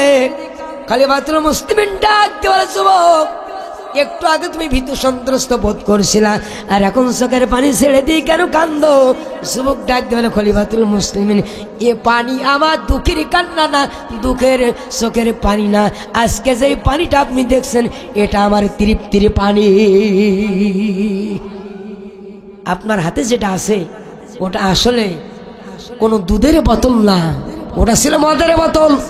মাত্র 30 থেকে 45টা সেকেন্ড, 50টা সেকেন্ড দোয়ার মারফতে যে মালিক আমার জীবনের সমস্ত গুনাহ খাতাগুলো মাফ করে দিয়ে আল্লাহ সুবহানাহু ওয়া তাআলা মদকে দুধে রূপান্তর করতে পারে, আমার আর বুঝতে বাকি নেই। আমার জীবনের প্রত্যেকটা গুনাহ খাতা আল্লাহ মাফ করে দিয়েছে। আল্লাহু আকবার বলেন। সুতরাং এত বছর যারা আমাদের গ্রেফতার করাই দিয়েছেন, আমাদের জুলুম করেছেন, নির্যাতন করেছেন, জাহালাতের কারণে করেছেন, যদি নিজের ভুল বুঝতে পারেন আর ভুল থেকে শিক্ষা গ্রহণ করে খাস তওবা যদি মালিকের কাছে করতে পারেন, তওবা করে ফিরে এসে ইসলামের কাতারে যদি শামিল হতে পারেন, আল্লাহ দফার থেকে যদি আপনার তওবা কবুল হয়ে যায়, আল্লাহ সুবহানাহু ওয়া তাআলা আপনাদের ইজ্জতকে বৃদ্ধি করে দিতে পারেন। কথা বলে ঠিকটা বেড়ে। আবার যদি মন মানসিকতা থাকে এমন বাঁচার জন্য এখন যোগ দেবো, পরিবেশ যদি ঘুরে যায় জাগার গুটি জাগায়, এরকম মানসিকতার লোক আছে না বলেন? এরকম মানসিকতা যদি থাকে আল্লাহ আপনার তওবা কবুল করবেন? সবাই বলেন না। এমন মারি দেওয়া হবে পিঠের চামড়াই থাকবে না। ফাদরিবু ফাওকাল আনাকি ওয়াদরিবু মিনহুম কুল্লা বানান। আল্লাহ রাব্বুল আলামিন ডাক দিয়ে বলছেন, যারা আলেমদেরকে হত্যা করেছে বিগাইরিল হক, অন্যায় করে যারা আলেমদেরকে হত্যা করে, সব আলেমদেরকে বাড়ি ঘর ছাড়া করে, সব এই জনপদ থেকে আলেমদেরকে বিদায় করেছো, আলেমের গলায় ফাঁসি রশি ঝুলিয়ে দিয়েছো, ফাদ্রিব ফাওকাল আনাক ওয়াদ্রিব মিনহুম কুল্লা বানান, তাদের প্রত্যেকটা ধরে ধরে পা থেকে মাথা পর্যন্ত প্রত্যেকটা গিরা থেকে ছাড়িয়ে দেওয়া হবে। কথা বলা ঠিকটা বেড়ে সবার জন্য ক্ষমা হবে নাকি? সমাজ জন্য ক্ষমার বিধান, সবার জন্য ক্ষমার বিধান হবে না। আসুন সামনে দিকে এগিয়ে যায়। একান্ত জন্য আমার তৃতীয় দফা আরম্ভ হয়ে গেল। সুদীর্ঘ 10টা বছর নারী পুরুষের অবাধ মেলামেশা চললো, যারও সন্তানের উৎপত্তি হলো 31 থেকে 40 বছর। 4র্থ দফা হামান ডাকতে হলো বন্ধু ফেরাউন রে, এবার একটা মাত্র কাজ, এই 10 বছরে বিগত 10 বছরে যত যারও সন্তান জন্মগ্রহণ করেছে তাদের একটা লিস্ট তৈরি করো, লিস্ট আমার হাতে দিয়ে দাও। একে একে 22,000 যারও সন্তানের লিস্ট দেওয়া হলো। কয় হাজার? 22,000 সন্তানের লিস্ট যখন পেয়ে গেল, ফেরাউনকে ডাক দিল, ফেরাউন রে এই 22,000 আপনার চেয়ার টিকাই রাখবে।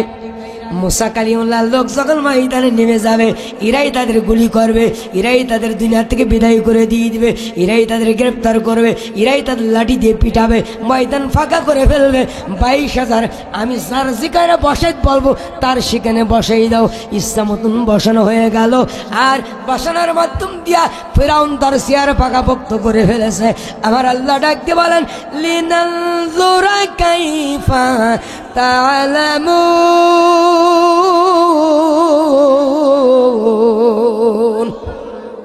সন্ধ্যার আগে সেদিন দুপুরে বেলা এক পলকে ভেঙে যাবে সেদিন রঙ্গেরি মেলা। কারে দিবা তুমি যারে ধমক, কার মাথায় বাং পালাটি। ওই যে দেখো বিদায় নিয়েছে আমার, ওই যে দেখো ডাকিতেছে তোমায় কবরের মাটি। কথা বলেন একান্ত আপনজন আমার। এখন লক্ষ্য করে দেখেন, হাজার হাজার এখনো চাকরিতে যোগ দেয়নি। কথা বলছি ঠিক না বেটি? এখনো হাজার হাজার পালাতক রয়েছে। তারা পালাতক, এদের এক একটা গাছে বাঁধতে হবে আর ভালো ভালো ডাক্তার দিয়ে রক্ত পরীক্ষা করতে হবে। এরা ফেরাউনের ওই জাতের উত্তরসূরি কিনা সন্দেহ আছে। কথা বলা ঠিক না ঠিক?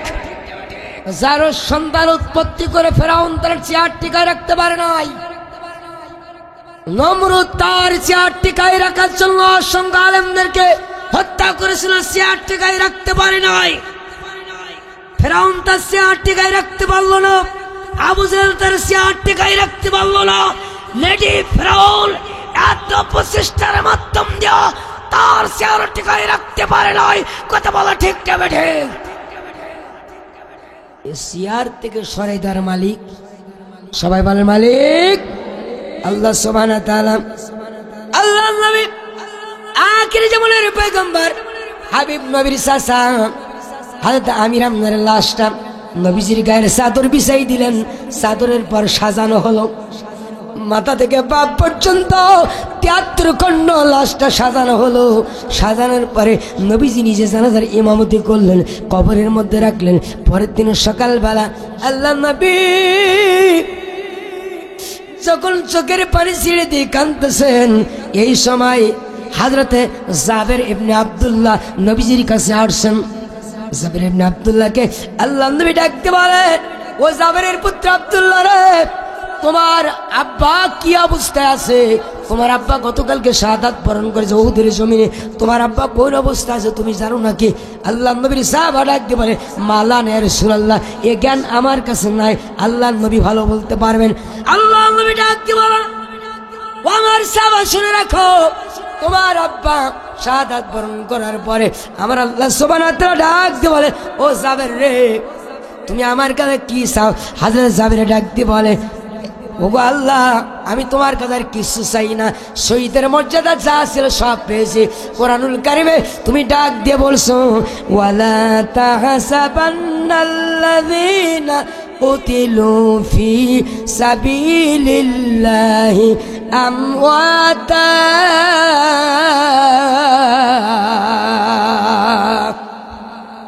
আল্লাহ জমিনে দিন প্রতিষ্ঠার জন্য যারা মৃত্যুবরণ করে এদেরকে মৃত্যু বলো না, বাল হায়াউ ইনদা রাব্বিহিম ইরযাকুন। এরা দুনিয়ায় যেরকম মানুষ খাওয়া দাওয়া করে ওরাও জান্নাতের ভিতরে খাওয়া দাওয়া করে। ওগো আল্লাহ, আমি জান্নাতের সব নাজ নিয়ামত পেয়েছি, কোনো চাপ তোমার কাছে নাই। আল্লাহ সুবহানাহু ওয়া তাআলা ডাকতে বলেন না, তুমি চাইতে থাকো, যা চাইবা আমি তাই দেব। আল্লাহর গোলাম জাবের ইবনে আব্দুল্লাহ ডাক দিয়ে বলে, ওগো আল্লাহ, কোনো কিছু চাওয়ার নাই, চাইতেই যখন বলতেছো, যদি সম্ভব হয় একটা মাত্র চাওয়া, ওইটা চাওয়া, একটা মাত্র চা সম্ভব যদি হয়, একটা মাত্র চা, ওগো আল্লাহ একটাবার দুনিয়ায় ফেরত দেওয়ার ব্যবস্থা করা হোক। এই জমিনে যাওয়ার পরে কাফিরদের বিরুদ্ধে ময়দানে লড়তে লড়তে এই জীবনটা দিয়ে আবার জান্নাতের পাখি হয়ে যায়, আবার দুনিয়ায় যায়, আবার যুদ্ধ করতে করতে শাহাদাত বরণ করি, কাফিরদের কেটে কেটে টুকরা টুকরা করে ফেলে আবার শাহাদাত বরণ করব, আবার তোমার জান্নাতের পাখিদের কাতারে শামিল হয়ে যাব। ওগো আল্লাহ, একটাবার মাত্র অনুমতি দাও। আল্লাহ সুবহানাহু ওয়া তাআলা ডাক দিয়ে বলেন, ও আমার গোলাম রে, দুনিয়ায় যার সুযোগ আর নাই, দুনিয়ায় যার সুযোগ নাই। আল্লাহর গোলাম ডাক দিয়ে বলে, ওগো মালিক, সুযোগ যখন নাই, এই কথাটা আমার সহপাঠী যারা পৃথিবীর জমিনে যারা রয়েছে তাদেরকে সুসংবাদ দিয়ে দাও, সুসংবাদ দেওয়ার ব্যবস্থা করে দাও। আল্লাহ নবীর কাছে এই সংবাদটা পাঠিয়ে দাও, শাহাদাত বরণ করেছে যারা, একটা পিঁপড়া কামড়ালে যতটুকু কষ্ট হয় এর চেয়ে বেশি তাদের কষ্ট হয় না, এতটুকু কষ্ট তারা পেয়েছে। আজ শাহাদাত বরণ করেছে, আল্লাহর জান্নাতের পাখিদের কাতারে শামিল হয়ে আল্লাহর জান্নাতের পাখিদের কাতারে তারা ঘুরে ঘুরে বেড়াচ্ছে। একবার জোরে জোরে বলেন সুবহানাল্লাহ। আল্লাহ নবী এই কথাগুলো বলতেছেন। ইতিমধ্যে নবীজির চাচা আমির হামজার কন্যা, ছোট্ট কন্যা সন্তান নবীজির কাছে এসেছেন। ওগো নবীজি, আমার আব্বার সঙ্গে আমি একটু কথা বলতে চাই। আল্লাহু আকবার বলেন। কার সঙ্গে কথা বলবেন? আব্বার সঙ্গে। আব্বা দুনিয়া থেকে বিদায় হয়ে গেছেন।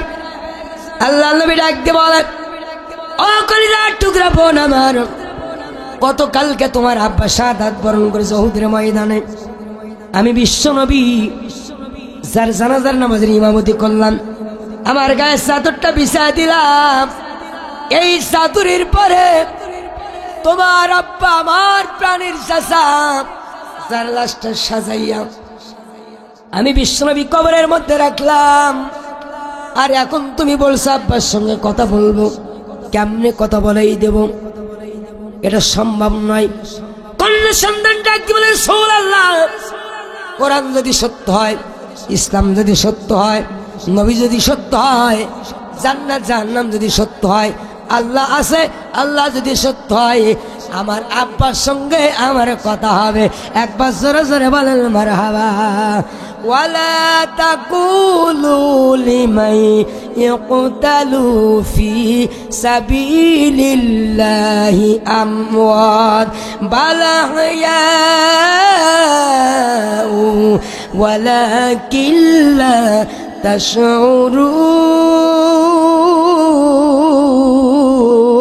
তাশউরুন।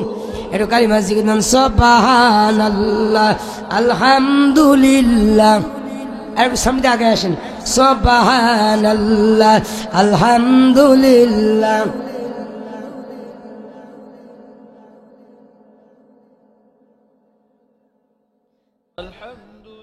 লা ইলাহা ইল্লাল্লাহ মুহাম্মাদুর রাসূলুল্লাহ সাল্লাল্লাহু। একান্ত আপনজন আমার এই কথা যখন কন্যা সন্তানটা বলছে, ওয়ালা তাকুলু লিমান ইয়াকতালু ফি সাবিলিল্লাহি আমওয়াত, আল্লাহ কোরআনুল কারীম সূরা বাকারার মধ্যে বলছেন, দ্বীনের জন্য যারা শাহাদাত বরণ করে তাদেরকে তোমরা মৃত্যু বলো না। কথাকার আল্লাহর কথা যদি সত্য হয়, আমার আব্বা মৃত্যুবরণ করে নাই, আমার আব্বা মৃত্যুবরণ করে নাই। আল্লামা সাইদি সাহেবের যেদিন ফাঁসির রায় হয়ে গেল, ওই দিন সাতক্ষীরার শহরে আমার পাশেই 14 জন ভাই শাহাদাত বরণ করলেন। সুদীর্ঘ 6 মাস পরে যখন তাদের পোস্টমর্টম করা হলো, কবর থেকে উঠানো হলো, অনেকে মনে করছিল লাশের দুর্গন্ধ, লাশের হাড় হাড্ডি পাওয়া যাবে, হাড় হাড্ডিরই খোঁজ পাওয়া যাবে না। 6টা মাস পার হয়ে গেছে। একাধারে কয়েকটা লাশ যখন উঠানো হলো, সেই লাশগুলোর চুলগুলো অক্ষত ছিল, সেই লাশগুলোর পা থেকে মাথা পর্যন্ত পুরা বডিটা অক্ষত ছিল। এই যে একটু আগেই কবরের মধ্যে রাখলে যেরকম সুন্দর দেহ দেখা যায়, অসংখ্য ভাইদের লাশ যখন উঠানো হলো, প্রত্যেকটা লাশের একই রকম চিত্র দেখা গেল। আল্লাহু আকবার বলেন। ফাআইনা তাযহাবুন, এই পথ ছেড়ে দিয়ে কোন পথের দিকে যেতে চান? অসংখ্য দল বাড়ি আছে, এমনও দল বাড়ি আছে যেই দল আপনারে দিনের দাওয়াতের দিকে আসতে দেয় না, যেই দল আপনার নামাজের দিকে আহ্বান করে না, এদিকে আজান হয়, সমাবেশ হয়, এরকম দল বাংলাদেশে নেই। তাও সবাই কইতে পারলাম না, আছে না বলেন? এমনও দল আছে তাকবীর ধ্বনি পছন্দ করে না, আছে না বলেন? বাপ দাদার 14 গোষ্ঠীর নামে স্লোগান দেয়, আল্লাহর স্লোগান দিতে পারে? এই তাকবীর ধ্বনি এটা কি কোন বাপ দাদার 14 গোষ্ঠীর পৈতৃক সম্পদ? এ তাকবীর ধ্বনি কে দিয়েছেন? সবাই বলেন। আল্লাহ সুবহানাহু ওয়া তাআলা ডাক দিয়ে বলছেন, ইয়া আইয়ুহাল মুদ্দাসসির, হে চাদর আবৃত আলা, কুম ফানজির, দাঁড়িয়ে যাও, রবের গুণকীর্তনের জন্য রাতের বেলায় দাঁড়িয়ে যাও। ওয়া রাব্বুকা ফাকাব্বির, আর তোমার রবের নামে তাকবীর ধ্বনি দাও। কি আল্লাহর তাকবীর ধ্বনির বিরোধিতা যারা করে এরা মুসলমান কিনা সুন্দর হয়েছে কথা বলতে হবে, মুসলমান ঠিক তবে ঠিক। ওরা মনে করে এ তাকবীর ধ্বনি জামাত ইসলামী স্লোগান। কথা বলেন। এ তাকবীর ধ্বনি পছন্দ করতে চাই না। এ তাকবীর ধ্বনি কোনো বাপ দাদার পৈতৃক সম্পদ নয়। আল্লাহ সুবহানাহু ওয়া তাআলা তাকবীর ধ্বনি দিয়েছেন, বদরের প্রান্তরে বিশ্বনবী তাকবীর ধ্বনি দিয়েছেন। ওমর ইবনে খাত্তাব যেই দিন কালিমা পড়ে ইসলাম ধর্ম গ্রহণ করেছেন, ওই দিন মক্কা জমিনে তাকবীর ধ্বনি দিয়েছেন। কথা বলতে হবে ঠিক তবে ঠিক। এই তাকবীর ধ্বনি চলবে না, বন্ধ হবে। সবাই বলেন চলবে না, বন্ধ হবে। একটু গলা ছেড়ে দিয়ে তাকবীর, লিল্লাহি তাকবীর, হয় নাই, লিল্লাহি তাকবীর, নারায়ে তাকবীর। দিন ইসলাম, দিন ইসলাম। সব দল দেখা শেষ, ইসলামের বাংলাদেশ। সব দল দেখা শেষ, ইসলামের বাংলাদেশ। দল দেখতে তো একটাও বাকি নেই, কথা কয় না? ইসলাম ভাবাপন্ন ব্যক্তি যারা যারা মসজিদ চালাইতে পারে, তাদের কাছে গোটা বাংলাদেশের 18 কোটি জনপদ, 18 কোটি জনগণ তাদের কাছে একমাত্র নিরাপদ। এইটা 100 দিনের মধ্যে প্রমাণিত হয়ে গেছে। কথা বলা ঠিক তবে ঠিক। এখন দিন মজুর, কুলি, ভ্যান চালক, রিক্সা চালক, বিভিন্ন টিভি চ্যানেল মিডিয়াগুলো সাক্ষাৎকার নিচ্ছিল মাঝে মাঝে। প্রত্যেকটা ব্যক্তির একটা মাত্র মনের আশা, কোরআন যাদের কাছে আছে তারাই ক্ষমতা আসুক। কথা বলেন। বৃদ্ধ মানুষটা 70+ বয়স, এরকম একটা বৃদ্ধ মানুষ বাংলাদেশের টেকনাফ থেকে তেঁতুলিয়া, রূপসা থেকে বাদুরিয়া, সুন্দরবন থেকে বান্দরবন গলা পানি তেলেবে মানুষের ঘরে ঘরে ত্রাণ পৌঁছে দিচ্ছে। কথা বলো ঠিক তবে ঠিক। হিন্দুদের ঘর বাড়িগুলো পাহারার ব্যবস্থা করেছে। আল্লাহু আকবার বলবেন না? 5 তারিখের আমার সাতক্ষীরা জেলার এসপি সাহেব, ওনাকে টেলিফোন করা হয়েছে আইজি থেকে। এসপি সাহেব, আপনার সাতক্ষীরার অবস্থা কি? উনি বলছেন, স্যার সাতক্ষীরার অবস্থা সমস্যা না, এখানে অবস্থা ভালো। আলেম ওলামা, বিরাট সংগঠন, জামাত ইসলামের কর্মী, ইসলামী ছাত্র শিবিরের সেই লড়াকু সৈনিকরা, মন্দির, হিন্দুদের ব্যবসা প্রতিষ্ঠান, তাদের ঘর বাড়ি যেখানে ক্ষতি হওয়ার সম্ভাবনা, তাদের বাড়ি ঘরগুলো, প্রত্যেকটা বাড়ি ঘর সন্ধ্যা থেকে ফজর পর্যন্ত পাহারার ব্যবস্থা করেছে। আল্লাহু আকবার বলেন। 5 তারিখের 1 সপ্তাহ পরে এসপি সাহেবের সঙ্গে আমাদের একটা মিটিং ছিল।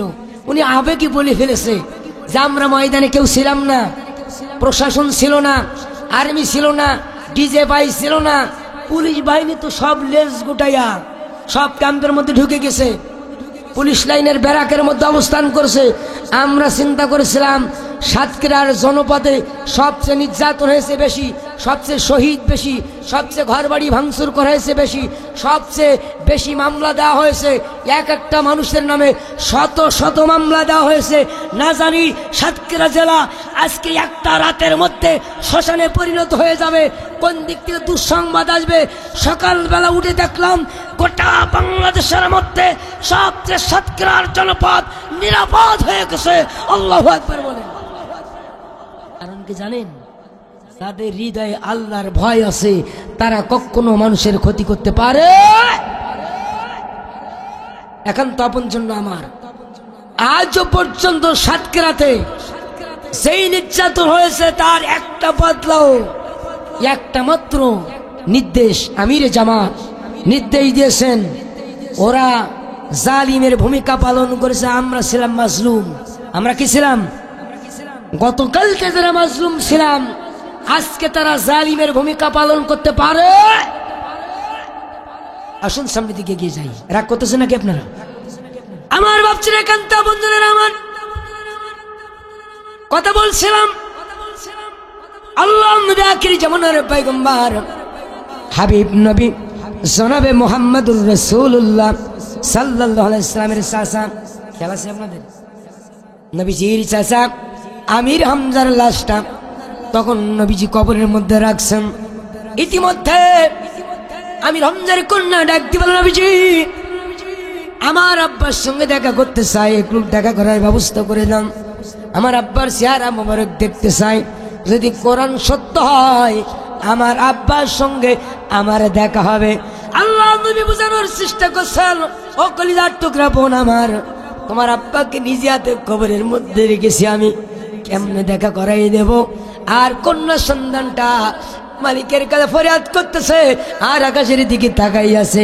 একটু পরেই মুস্কা হাসি দিয়ে আব্বা আব্বা বলিয়া সুন্দর করে ডাক দেয় আর হাত ছানি দিয়ে উপরের দিকে ওয়েলকাম জানায়। নবীজি ডাক দিয়ে বলে, ও কলিজার টুকরা বোন আমার, কাকে দেখে তুমি আব্বা আব্বা করে ডাক দাও?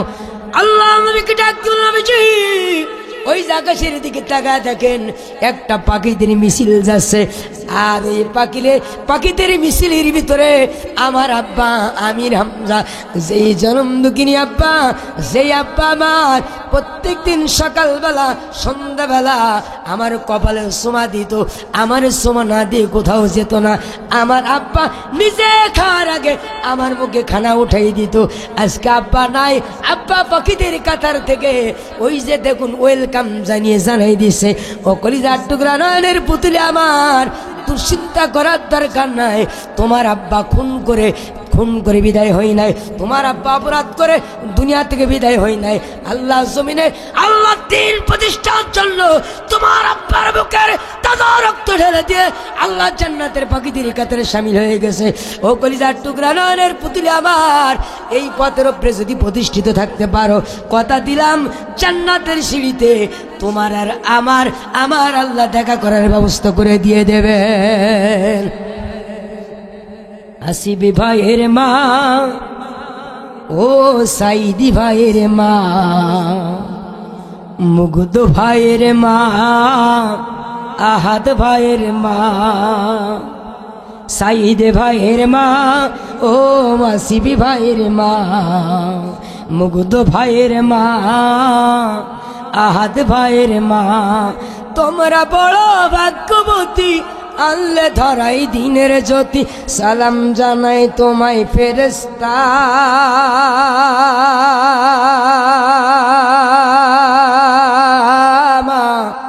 সালাম জানাই তোমায় ফেরেশতা।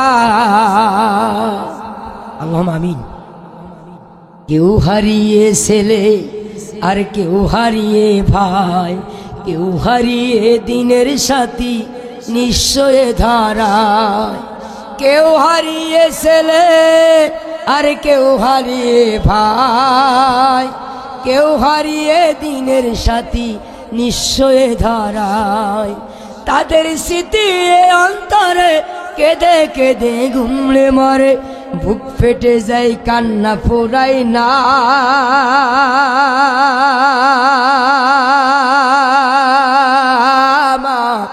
বুক ভেসে যায় কান্না ফুরাই না। সাইদ ভাইয়ের মা, আসিবি ভাইয়ের মা, আহাদ ভাইয়ের মা, মুক্ত ভাইয়ের মা, জসিম ভাইয়ের মা, মুজাহিদি ভাইয়ের মা, মালিক ভাইয়ের মা, নিজামি ভাইয়ের মা, তোমরা বড় ভাগ্যবতী, আল্লাহ ধরাই দিনের জ্যোতি। সালাম জানাই তোমায় ফেরেশতা মা, সালাম জানাই তোমায় ফেরেশতা। লিল্লাহি তাকবীর। আল্লাহ নবী আখিরি জামানার পয়গম্বর হাবিব নবী ডাক দিয়ে বলে, ও কলিজার টুকরা বোন আমার, তুমি যেইটা দেখছো এটা দুনিয়ার কোন আসমান নয়, এটা দুনিয়ার কোন আসমান নয়। আমার আল্লাহ সুবহানাহু ওয়া তাআলা তোমার দোয়াকে কবুল ও মঞ্জুর করাইয়া 7টা আসমানের 7টা দরজা খুলে দিয়ে জান্নাতের দৃশ্য তোমার সামনে উপস্থাপন করার ব্যবস্থা করে দিয়েছেন। আর একটু সরে বলেন সুবহানাল্লাহ। এখান থেকে প্রায় 90 বছর আগে, এখান থেকে প্রায় 90 বছর আগে 1893 খ্রিস্টাব্দ, 1893 খ্রিস্টাব্দ, প্রায় 100 বছর আগে ইরাকের সালমান পার্কের পাশে আল্লাহ নবীর 2 জন সাহাবার লাশ ছিল। আল্লাহ নবীর 2 জন সাহাবার লাশ সালমান পার্কের পাশে দাজলা নদীর কিনারায়। আল্লাহ নবীর 2 জন সাহাবার লাশ আব্দুল্লাহ ইবনে হুযায়ফা, আব্দুল্লাহ ইবনে জাবের, এই 2 জন সাহাবার লাশ যখন কবরের মধ্যে, ওই কবরের মধ্যে হাঁটু পানি উঠে গিয়েছে। তদন্তিন সময়ে রাষ্ট্রপ্রধান ছিল বাদশাহ ফয়সাল। বাদশাহ ফয়সালকে স্বপ্ন দেখাইছে, বাদশাহ ফয়সাল রে, আমরা আল্লাহ নবীর 2 জন সাহাবা, আমি আব্দুল্লাহ ইবনে জাবের, আমি আব্দুল্লাহ ইবনে হুযায়ফা, আমাদের কবরের ভিতরে পানি উঠে গেছে। আমরা সালমান পার্কের, ইরাকের সালমান পার্কের পাশে দাজলা নদীর কিনারায় আমাদের 2টা কবর রয়েছে, কবরের মধ্যে পানি উঠে গেছে। আমাদের কবরটা খনন করে লাশ স্থানান্তর করার ব্যবস্থা করা হোক। একটা রাত স্বপ্ন দেখেছে, বিবিকে ডাক দিয়ে বলে, প্রাণের বিবি রে, এরকম একটা স্বপ্ন দেখলাম। বিবি বলছে, তোমার শরীর এত গরম হয়েছে, একটু মিষ্টি খাও, শরীরটা ঠান্ডা করো। পরের রাতে একই স্বপ্ন দেখলো, বিবিকে ডাক দিয়ে বলে, বিবি মন কিন্তু ভালো লাগে না, একই স্বপ্ন দেখলাম। 3য় রাতে যখন একই স্বপ্ন দেখেছে, রাষ্ট্রের সবচেয়ে বড় ইমামকে ডাকা হলো। ইমামকে যখন ডাকা হলো, ইমামকে বলা হলো, ইমাম সাহেব রে, এই স্বপ্ন দেখলাম, 1 হাজার 1 নয় 2 নয়, 3টা রাত, 3টা রাত একই স্বপ্ন দেখলাম। আল্লাহ নবীর 2 জন সাহাবা, আব্দুল্লাহ ইবনে হুযায়ফা, আব্দুল্লাহ ইবনে জাবের, 2 জন সাহাবা দাজলা নদীর কিনারায় তাদের কবর রয়েছে, কবরের মধ্যে পানি প্রবেশ করেছে।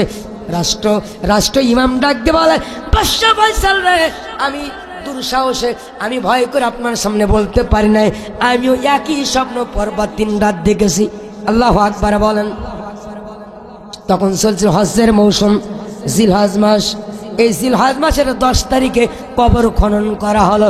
কবর থেকে 2টা আল্লাহ নবীর সাহাবার লাশ যখন উঠানো হলো, আল্লাহ নবীর 2 জন সাহাবার লাশ যখন উঠানো হলো, এই লাশের ভিতর থেকে এক সদ্য শহীদ হলে রক্তগুলো যেরকম ফিঙ্কি দিয়ে বের হয়, শত বছর আগে 1400 বছর আগে শহীদ আল্লাহ নবীর 2 জন সাহাবার লাশ উঠানোর সঙ্গে সঙ্গে তাজা রক্ত বের হচ্ছিল। একবার জোরে জোরে বলেন সুবহানাল্লাহ। তাজা রক্ত ফিঙ্কি দিয়ে যখন বের হচ্ছিল, আমেরিকার সবচেয়ে বড় চক্ষু বিশেষজ্ঞ উনি উপস্থিত ছিলেন ওই সময়। উনি বলছিল, একটা বার সুযোগ দেন আমারে 2 জন শহীদের 4টা চক্ষু পরীক্ষা করার জন্য। যদি পরীক্ষা করে আমি বুঝি চোখের কর্নিয়াগুলোর গুণাগুণগুলো ভালো আছে, কোরআন সত্য, কোরআনের মধ্যে মিথ্যার কোনো অবকাশ, কথা দিলাম কালিমা পড়ে মুসলমান হয়ে যাব। যত বৈজ্ঞানিক আছি, যত ডক্টর আছি, প্রত্যেকে এখানে দাঁড়িয়ে কালিমা পড়ে ইসলাম ধর্ম গ্রহণ করবো। আল্লাহু আকবার বলেন। পরীক্ষা করার অনুমতি দেওয়া হলো। দুইজন আল্লাহ নবীর সাহাবার চক্ষু পরীক্ষা করা হলো। পরীক্ষা করার পরে ডাক্তার ডাক দেওয়ালা মাশরাফি ফয়সাল আর বুঝতে বাকি নাই। পরীক্ষা করে দেখলাম জীবন্ত মানুষের চোখের ভিতরে গুণাগুণগুলো যেরকম ঠিক থাকে, আল্লাহ নবীর দুইজন সাহাবার চোখের ভিতরে একই গুণাগুণ ঠিক রয়েছে।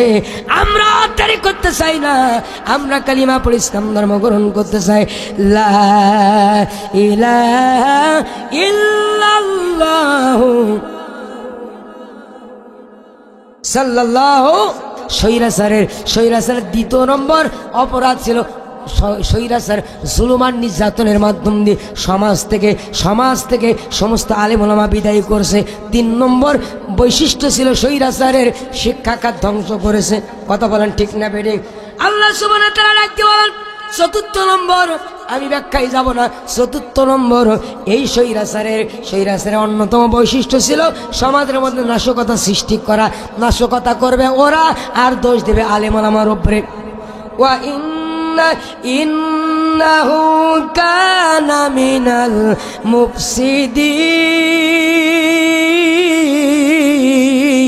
মুফসিদিন। ওরা ছিল ফ্যাসাদ সৃষ্টিকারী।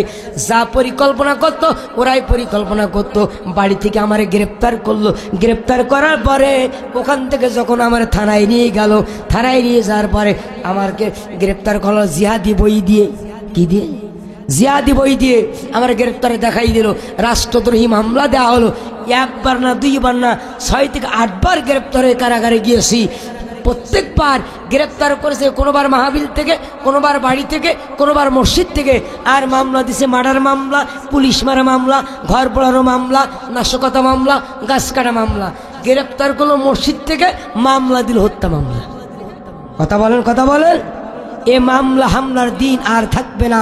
আগামীর দিন হবে ইসলামের দিন, আগামীর দিন হবে আলেম ওলামার দিন, আগামীর দিন হবে কোরআন ওয়ালাদের দিন। সমস্ত ভেদাভেদ বলে যে একটা প্ল্যাটফর্মে যদি আসতে পারি, সেদিন আর বেশি দিন নয়, যেদিন বাংলার আকাশে বাতাসে কালিমার পতাকা পথ করে উঠবে। এরকম ডাক যদি আসে, স্ত্রী পুত্র পরিজনের দয়ামে ত্যাগ করে, ব্যবসা বাণিজ্যের দয়ামে ত্যাগ করে, ইসলামের জন্য স্ত্রীকে বিধবা করার নিয়ত করে, ইসলামের জন্য সন্তানকে এতিম করার নিয়ত করে, ময়দানে কারা কারা থাকতে প্রস্তুত আছেন? একটা বার মালিককে 2 হাত তুলে দেখাই দেন। আমিন আমিন আল্লাহ আমিন।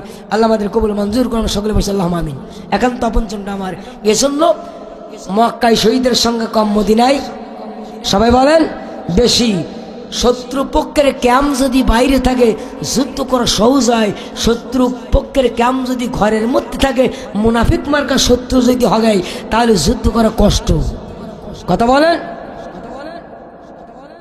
এখন তো আপন জন্য আবার আলোচনার শেষ পর্যায়ে আল্লাহ নবী বলছেন, নবীজি আমার ডাক দিয়ে বলছেন, 4টা কাজ যদি কোনো মা বোনরা করতে পারে জান্নাতি। কয়টা কাজ?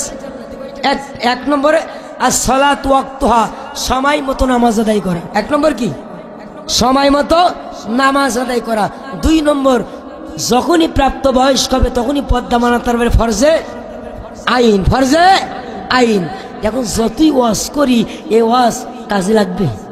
এই ওয়াজ বাস্তবে রূপান্তর করা যাবে না। রূপান্তর করা যাবে যদি বাংলাদেশের 151 জন এরকম আলেম ওলামা এমপি হয়ে যায়। কথা বলেন। যদি বাংলাদেশের প্রত্যেকটা মাহফিল থেকে, প্রত্যেকটা মসজিদের মেয়র থেকে, মেম্বার থেকে এরকম আলোচনা করা হয়, এই আলোচনায় সমাজ পরিবর্তন হবে না। সমাজ পরিবর্তন যদি করতে চান, আলেম ওলামাদেরকে চেয়ারে বসে পার্লামেন্টে পাঠাই দেন, অটোমেটিক্যাল বাংলাদেশের অবস্থা পরিবর্তন হয়ে যাবে। কথা বলতে হবে মুসলমান, ঠিক বেটে। আমরা যতই গলা ফাটাইয়া ওয়াজ করি, পদ্মাশীল বাংলাদেশ গড়া সম্ভব? 148 জন এমপি হয়েছে, বিল পাস হবে না যদি ওদের সংখ্যা বেশি থাকে। আবার সংখ্যা গরিষ্ঠ যদি টুপিওয়ালারা হয়, আর যদি পার্লামেন্টে ঘোষণা দেওয়া হয় বাংলাদেশ ইসলাম অনুযায়ী চলবে, কোরআন অনুযায়ী চলবে, বেপরদাই গেলে 6 মাস জেল আর 10,000 টাকা জরিমানা। পরের দিন থেকে কেউ আর বেপরদাই যাবে। 2006 সালে আমার ভালো মনে আছে, সাতক্ষীরায় এক স্বামী স্ত্রী মোটরসাইকেলে যাচ্ছে, সেনাবাহিনী রেড দিয়েছে। রেড দেওয়ার পরে স্ত্রীর গায়ে কাপড় ছিল না, স্ত্রীকে সাজা দেই নাই, তার স্বামীকে মোটরসাইকেল থেকে নামাইয়া পচা পানির মধ্যে, শীতের সময় পচা পানির মধ্যে 100 ডুব দেওয়া হয়েছে। 100 ডুব যেই দিন দেওয়া হইল, পরের দিন থেকে সাতক্ষীরা জেলাতে হিন্দু, মুসলিম, বৌদ্ধ, খ্রিস্টান, পাদ্রী, যেই ধর্মের বর্ণের লোক আর কেউ পেট আর পিঠ আলগা করে বেপরদায় রাস্তায় পরের দিন থেকে আর দেখা যায়নি। এ দিয়ে প্রমাণিত হয়ে যায় ওয়াজ করে সমাজ পরিবর্তন করা যায় না। সমাজ পরিবর্তন করতে হলে আইন দিয়ে সমাজ পরিবর্তন করতে হবে, কথা বলতে হবে মুসলমান, ঠিক তো বেটি? তাহলে আইন পরিবর্তন করতে হলে 5 জন এমপি পাঠাবো মসনাদে, বাংলাদেশের পার্লামেন্টে, আর সমাজ পরিবর্তন হয়ে যাবে না। এজন্য প্রত্যেক ইসলামের সিপাহ সালার কাজকে নিয়ত করতে হবে, যতক্ষণ না পর্যন্ত শহীদের এই বেলাভূমিতে, শাহজালালের বেলাভূমিতে, শাহ মাকদুমের বেলাভূমিতে, শহীদ আল্লামা সাঈদ সাহেবের বেলাভূমিতে কালিমার পতাকা পথ করে না উড়বে, ততক্ষণ পর্যন্ত আমাদের দায়িত্ব কর্তব্য শেষ হবে না। ততক্ষণ পর্যন্ত ময়দান আমরা বাতিলের কাছে ছেড়ে দেব না, কথা বলেন ঠিক তবে ঠিক? এর জন্য যদি রক্ত লাগে, জীবন লাগে, জান আর মাল সবকিছু বিক্রয় করিয়া, জান আর মাল সবকিছু ত্যাগ করিয়া আল্লাহ জমিনে নবীর আদর্শ বাস্তবায়নের জন্য কাজ করতে হবে। স্লোগান হবে আল্লাহ জমিন, আল্লাহ দিন প্রতিষ্ঠার পক্ষে আমাদের নেতা জনাবে মুহাম্মদুর রাসূলুল্লাহ, লাকাদ কানা লাকুম ফি রাসূলিল্লাহি উসওয়াতুন হাসানা। এখন যদি মানুষের লেখা জীবন দিয়ে সমাজ চলে, সমাজ পরিবর্তন করা সম্ভব? আমাদের ব্যক্তিগত কোন নেতার পক্ষে আমরা স্লোগান দেব? আল্লাহর জমিনে একটা মাত্র স্লোগান হবে, জমিন যার আইন চলবে তার। আল্লাহ নবীর আদর্শ যতক্ষণ পর্যন্ত সমাজে প্রতিষ্ঠিত করতে না পারবো, ততক্ষণ পর্যন্ত ময়দান থেকে 1 সেকেন্ডের জন্য সরে যাব না, ঠিক তবে ঠিক? 3 নম্বরের দায়িত্ব হলো মা বোনদের। 3 নম্বরের দায়িত্ব, আল্লাহ নবী বলছেন স্বামীর খেদমত করতে হবে। কাদের খেদমত করতে হবে? স্বামীর খেদমত। নবীজি আমার ডাক দিয়ে বলছেন, স্বামী যেটা পছন্দ করে, স্ত্রীও যদি সেটা পছন্দ করে, ওই নারী ইসলামের উপরে যদি থাকতে পারে, ওই নারী জান্নাতি। আল্লাহু আকবার বলেন। বাংলাদেশের প্রত্যেকটা পরিবারের ছেলেরা চায় তাদের পিতা মাতাকে নিয়ে একসঙ্গে থাকবে, কিন্তু অনেক মা বোনরা তা চায় না। আসুন, প্রত্যেকটা মা বোনকে শরিয়াত সম্মত ডাক যদি স্বামী দেয়, প্রত্যেকটা আদেশকে মানতে হবে, কথা বলে ঠিক না বেঠিক? সর্বশেষ 4 নম্বরের দায়িত্ব, নবীজি বলছেন রমজানুল মুবারকের রোজা। এই 4টা কাজ যদি মা বোনরা করতে পারে, নবীজি ডাক দিয়ে বলছেন শরিয়াতের উপরে থাকতে পারে, আল্লাহ নবী ওই মা বোনদের জান্নাতের জামিনদার হয়ে যাবে। আসুন, কথা শেষ, আর সামনের দিকে আগাবো না।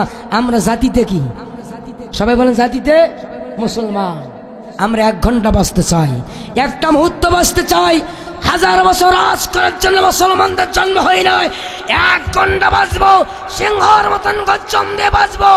1000 মতো ভেড়ার, 1000 বছরের ভেড়ার মতো রাজ করার জন্য মুসলমানদের জন্ম হয় নাই। আল্লাহ রাব্বুল আলামিন এই দ্বীনের পক্ষে আমাদের কবুল মঞ্জুর করুন। সকলের সুস্বাস্থ্য কামনা করছি, সকলের জন্য দোয়া করছি। ওমা তৌফিকি ইল্লা বিল্লাহ। আসসালামু আলাইকুম ওয়া রাহমাতুল্লাহ।